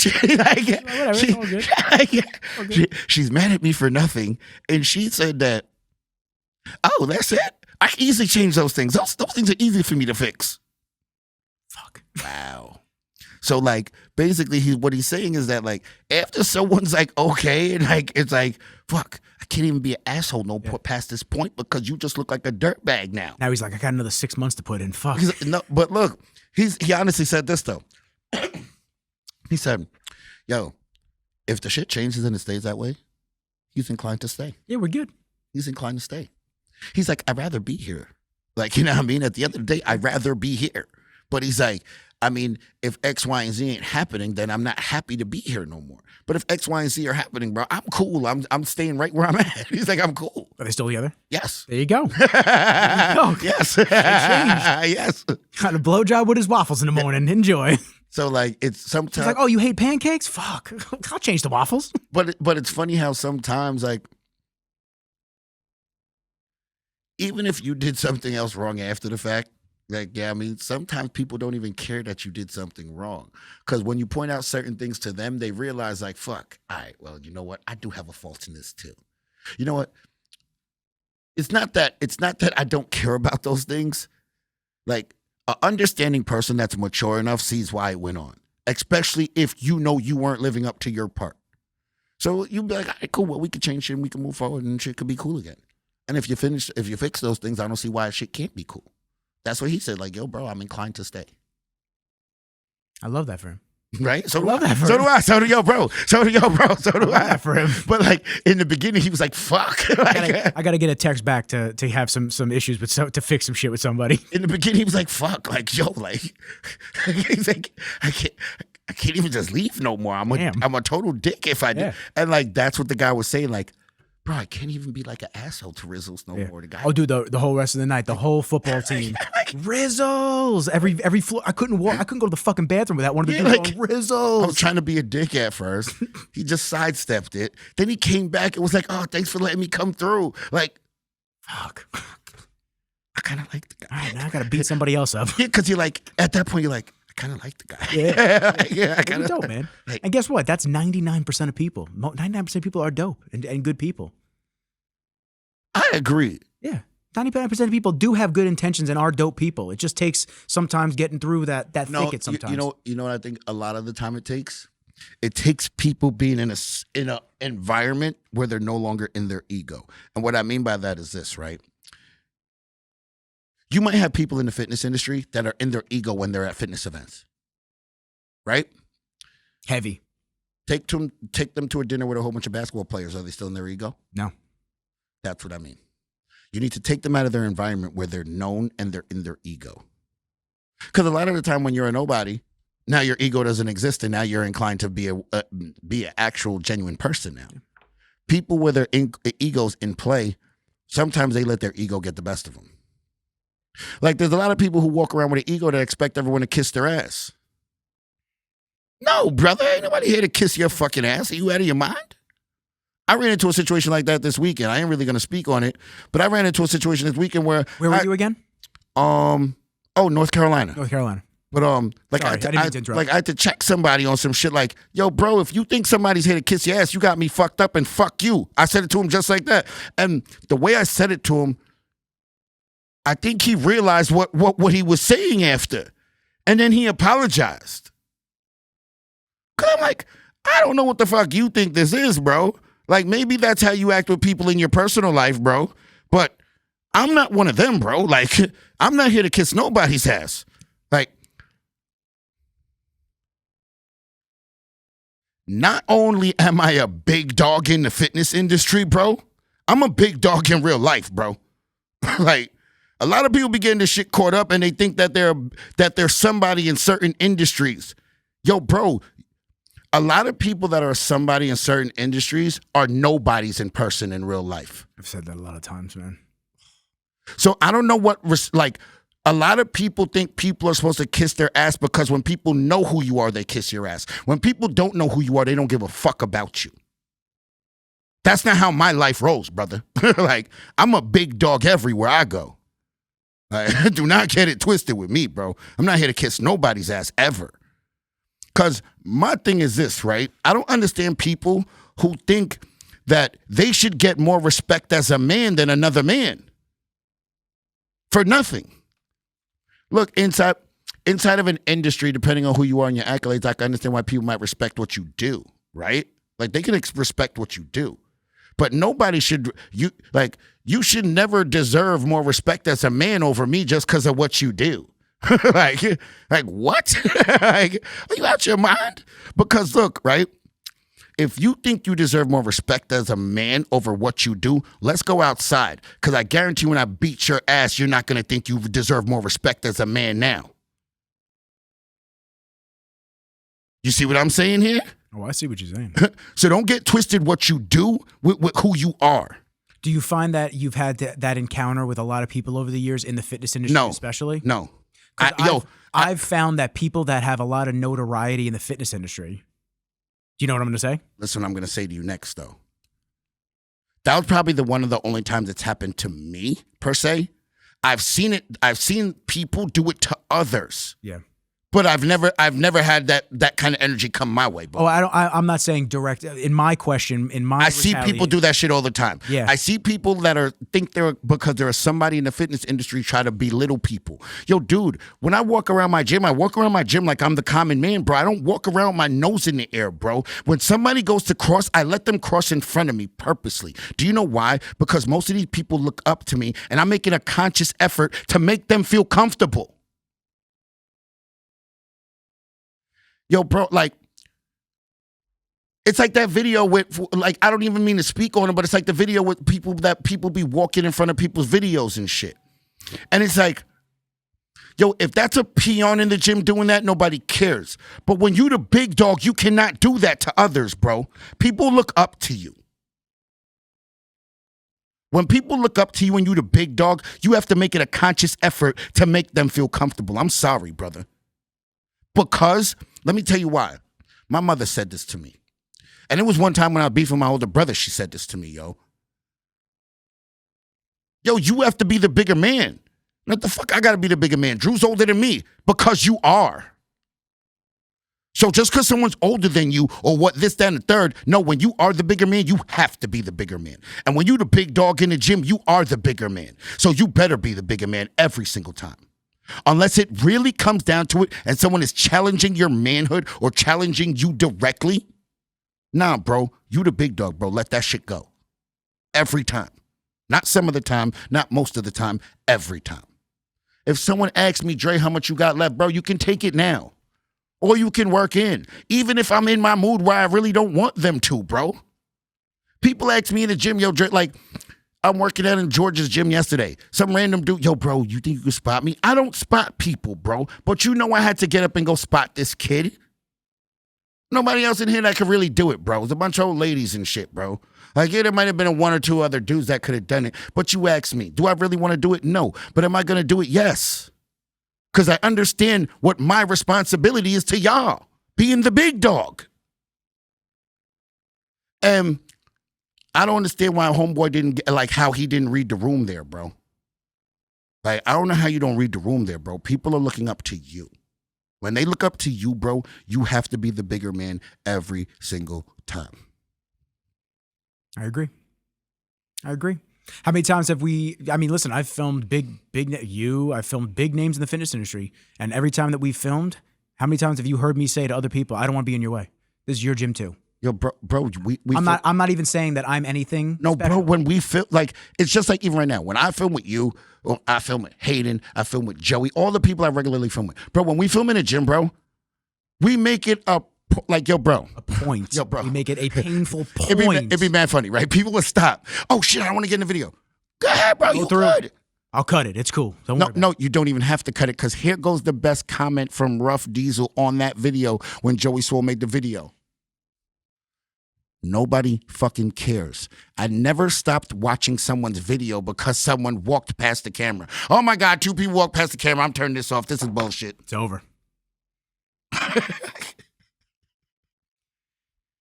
So who cares if they walk through the fucking video, bro? Dude, I told you, I had no idea anything happened. I had no idea anything happened. My TikTok was blowing up. People were just coming in full force. I was like, what is going on? Back to that TikTok work. You see how people went back and, oh shit, though? Dude, he was on my podcast when? 2 years ago? People go back to, but that's that TikTok world. Yeah, I was like, holy shit. That's why, yo, bro, I'm good. People actually commented on it. They were like, yo, this video is two years old. The dude didn't age well? This video didn't age well. Yeah, they were just like, wow, this is fucking crazy. But that goes to like, yo. No, they said your video aged well.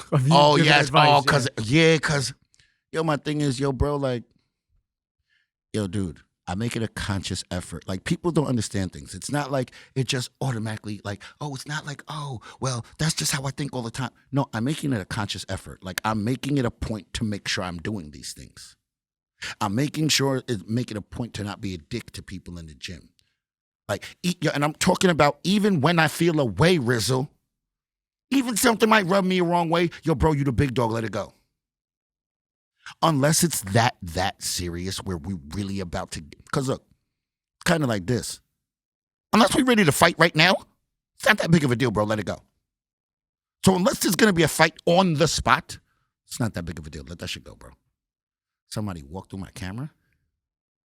Oh, Drake, my bad. Bro, go ahead. Yo, I could be in the middle of posing, bro. We doing a video. We doing a video in the middle of the gym. I just finished my set, took my shirt off. I'm in the middle of posing. Somebody stops. I will stop my posing and be like, go ahead. Yeah, right this way. Like, yo, bro, I'm in your way, not the other way around. That's what I've always felt. Like, Dude, since I started, I've always felt that way. I share the gym with you guys. I don't want to be in your way. this is your space that I'm crowding up. Yeah. Like, what? Yeah. No, but look though, I'll say this, Rizzle. It took me a little bit to understand those things. Yeah, remember I've been doing this for 12 years now. So I understand yo, bro, with great power comes great responsibility. Yep. It's a little Spider-Man action.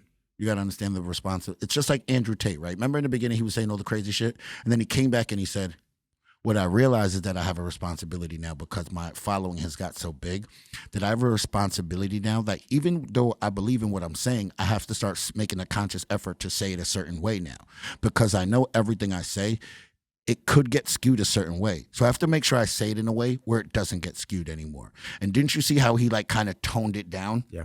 And he wasn't so like aggressive with the chatter towards people. Like he was just being point blank now instead of like trying to say it towards somebody. He was just saying in general now, and he was toning it down. It wasn't so vulgar anymore. And the point is still the same, but he was making it a little bit more digestible. And it's not your job to soften the blow all the time for other people to feel comfortable. But when you have a responsibility to, then you have to. That's what people got to understand. But I also say this too. Some people's responsibility is to not do that though. Because some people have to hear it for shock value.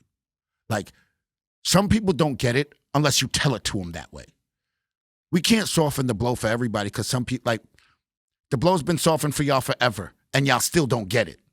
So guess what? People can't soften it no more for you to get it. They have to tell it to you how it is now. It's as soft as it's going to be. Like, it is what it is. Now I have to tell it to you directly how it's going to be. I don't care about your feelings no more because I'm trying to give you a soft landing and you ain't respecting that or hearing that. So now the soft landing's out the fucking window now. It's just like dealing with your kids. Like, I haven't had to deal with that yet. I know you. But I'm saying even your mom dealing with you. I know what you mean though. Like, yo, the first time your mom told you something, she didn't come at you with the hard landing first. No, sweetie, no. They always going to give you the soft landing first. I'm giving you the opportunity to not have to have it the hard way, brother. But I'm the fucking kid that don't want to listen, and now I got to get it the hard way because my mom told me already the soft way, and I didn't fucking listen. Now look where I'm at. Fuck. like that's what's going on. Jeez. Like, fuck. It's over. Like, damn, my mom's going to fucking definitely kill me for this. She 100% told me not to do that. And I did it. Fuck. And I did it. Fuck. She told me this exactly what was going to happen when I did it, too. Yep. Why the fuck didn't I just listen to her the first time, bro? I knew this was going to happen. Fuck. All right, I guess I got to deal with it. Like, that's it. Like, Here come the consequences. like that's all you. That's where you at with it. But it's like, What's that meme? It's like, oh, weird. The consequences of your actions. oh, Here they weird. Oh, weird. Weird. Weird. come. Consequences of your actions. Weird. Accountability? No way. I don't know. No way. No. But yeah, bro. When you the big dog and you have the power, you also have the responsibility. And like I tell people, everybody wants to be the boss, but the boss got to hold the money too. And what I mean by the boss got to hold the money, what I mean by that, people don't get the saying.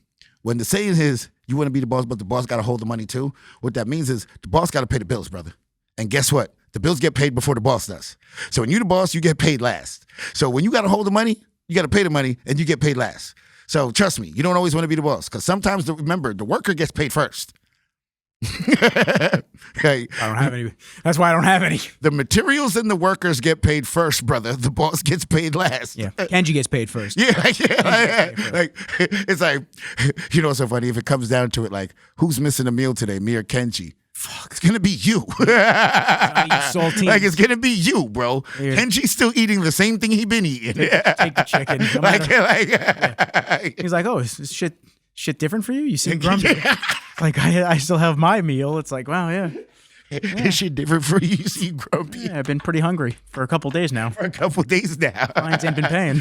He's like, he's looking at you like, oh, Yeah, sucks. sucks.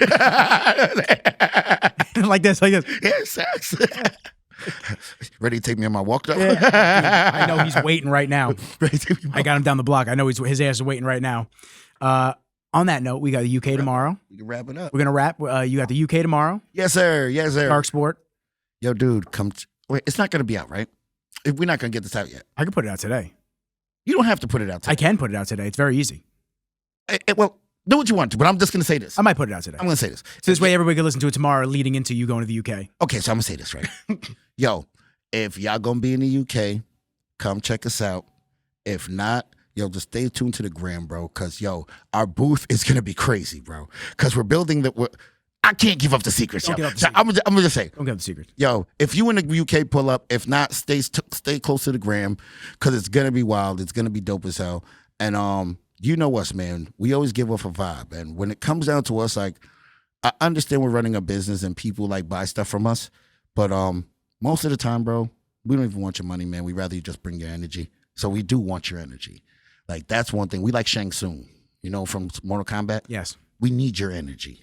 That's how we get more powerful. We need your energy. The money's cool, but we really want your energy, yo. Speaking of energy, is the energy machine going to be there? Is Oh Boy coming? Yes, he's let's go. he's already there. I fucking love He's already there. He Oh went my early. He's God. already that there. dude has the heart of gold, man. I love Oh Boy. He's the heart of the team, man. Love him. Like, yo, bro, like, people be asking me, yo, Dre, why don't you give speeches and shit? I'd give dope speeches, right? And I'm really good at giving speeches and shit. But what I say is this. Yo, if he already covered all the bases, why would I come and give you another 15 minutes and just make you bored? Even though my speech is never going to be bored. But I mean, like, something doesn't always have to be said after someone else kills it. Yo, mic drop. There's nothing. The mic is done, bro. Done. Burnt it up, bro. It's gone. Burnt it up. Ain't nobody got to say nothing after Cinder. that, bro. Like, it's done. Didn't even touch it.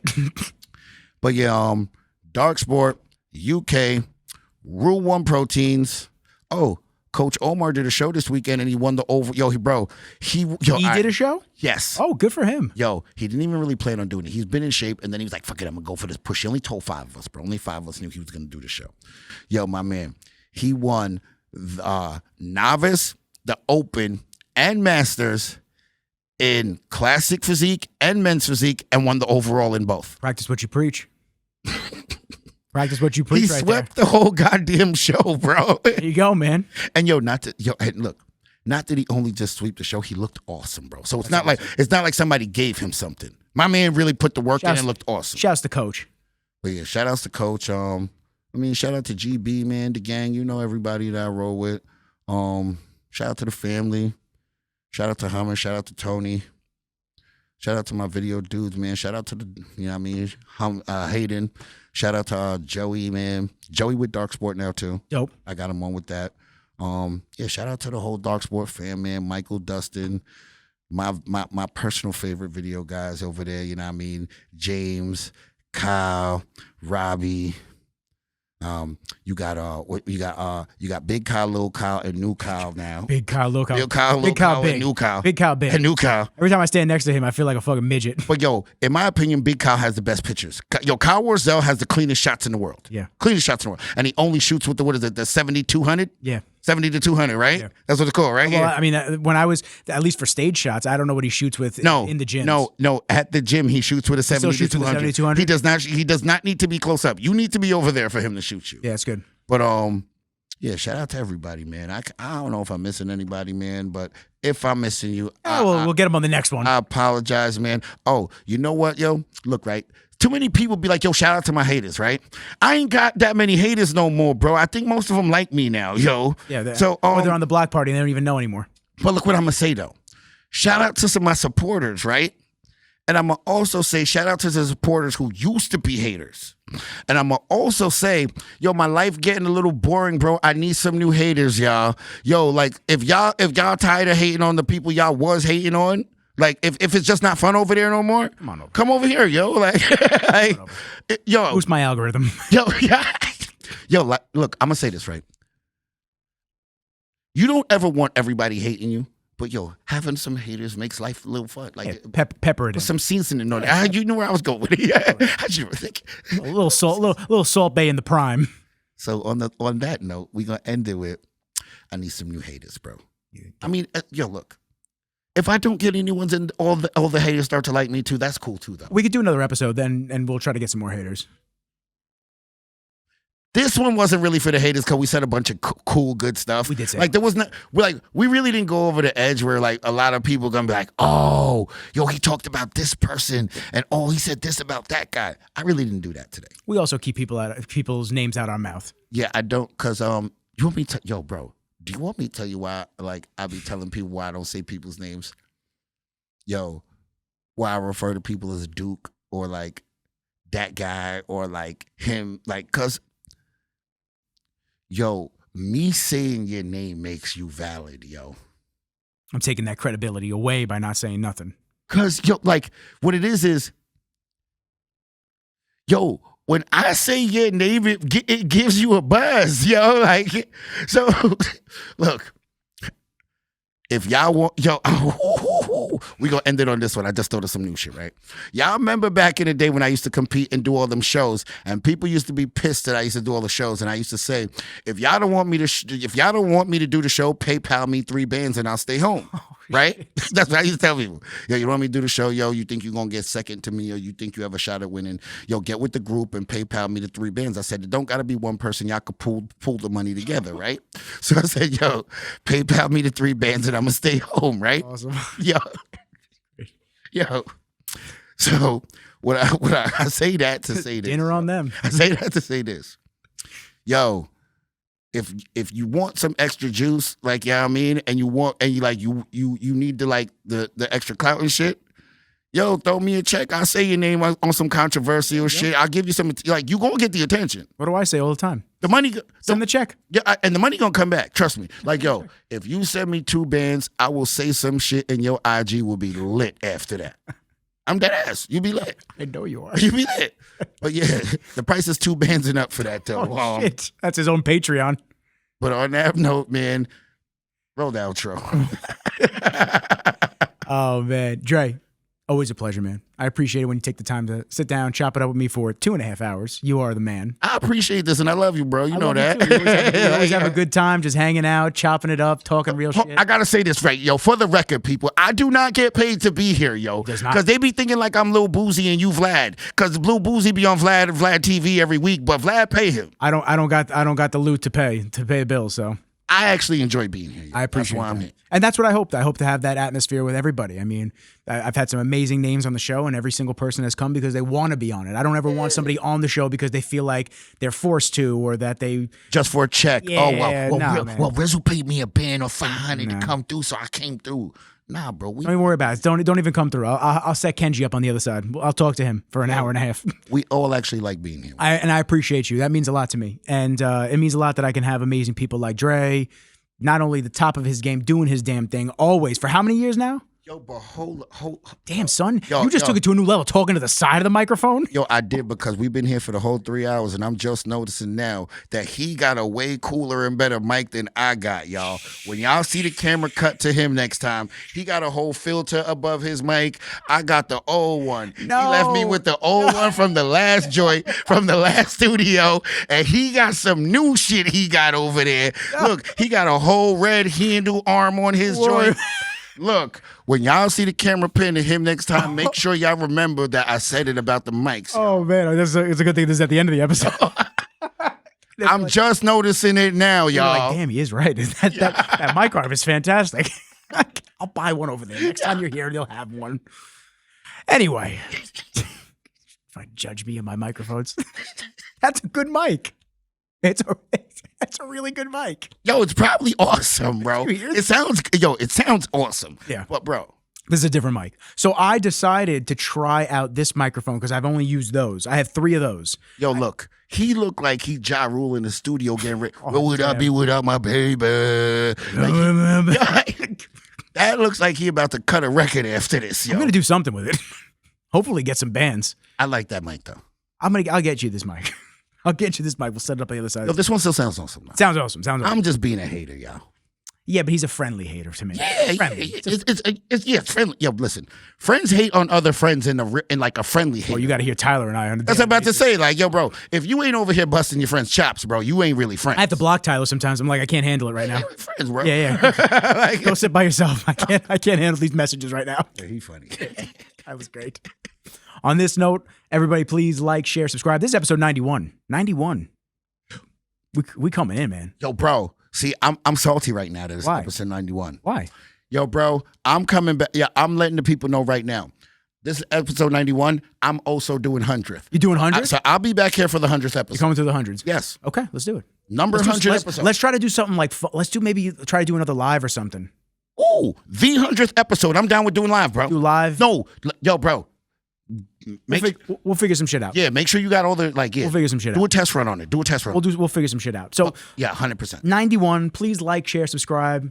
Keep having amazing people like Dre. Hey, listen, it helps me because I couldn't pay him if he wanted me to. I couldn't pay the fucking. I could maybe get his glasses. His glasses would sit on the table and he could call in. Yo, listen, I get paid in energy drinks over here, y'all. Oh, I get paid in rain energy drinks. rain We good? energy drinks and just a good atmosphere. Look, this one's pretty good. I'm gonna take another one for the road. You can take as many as you want. Oh, appreciate you. I got you, bro. Appreciate But on that note, I appreciate all of y'all for fucking with us. But for now, peace.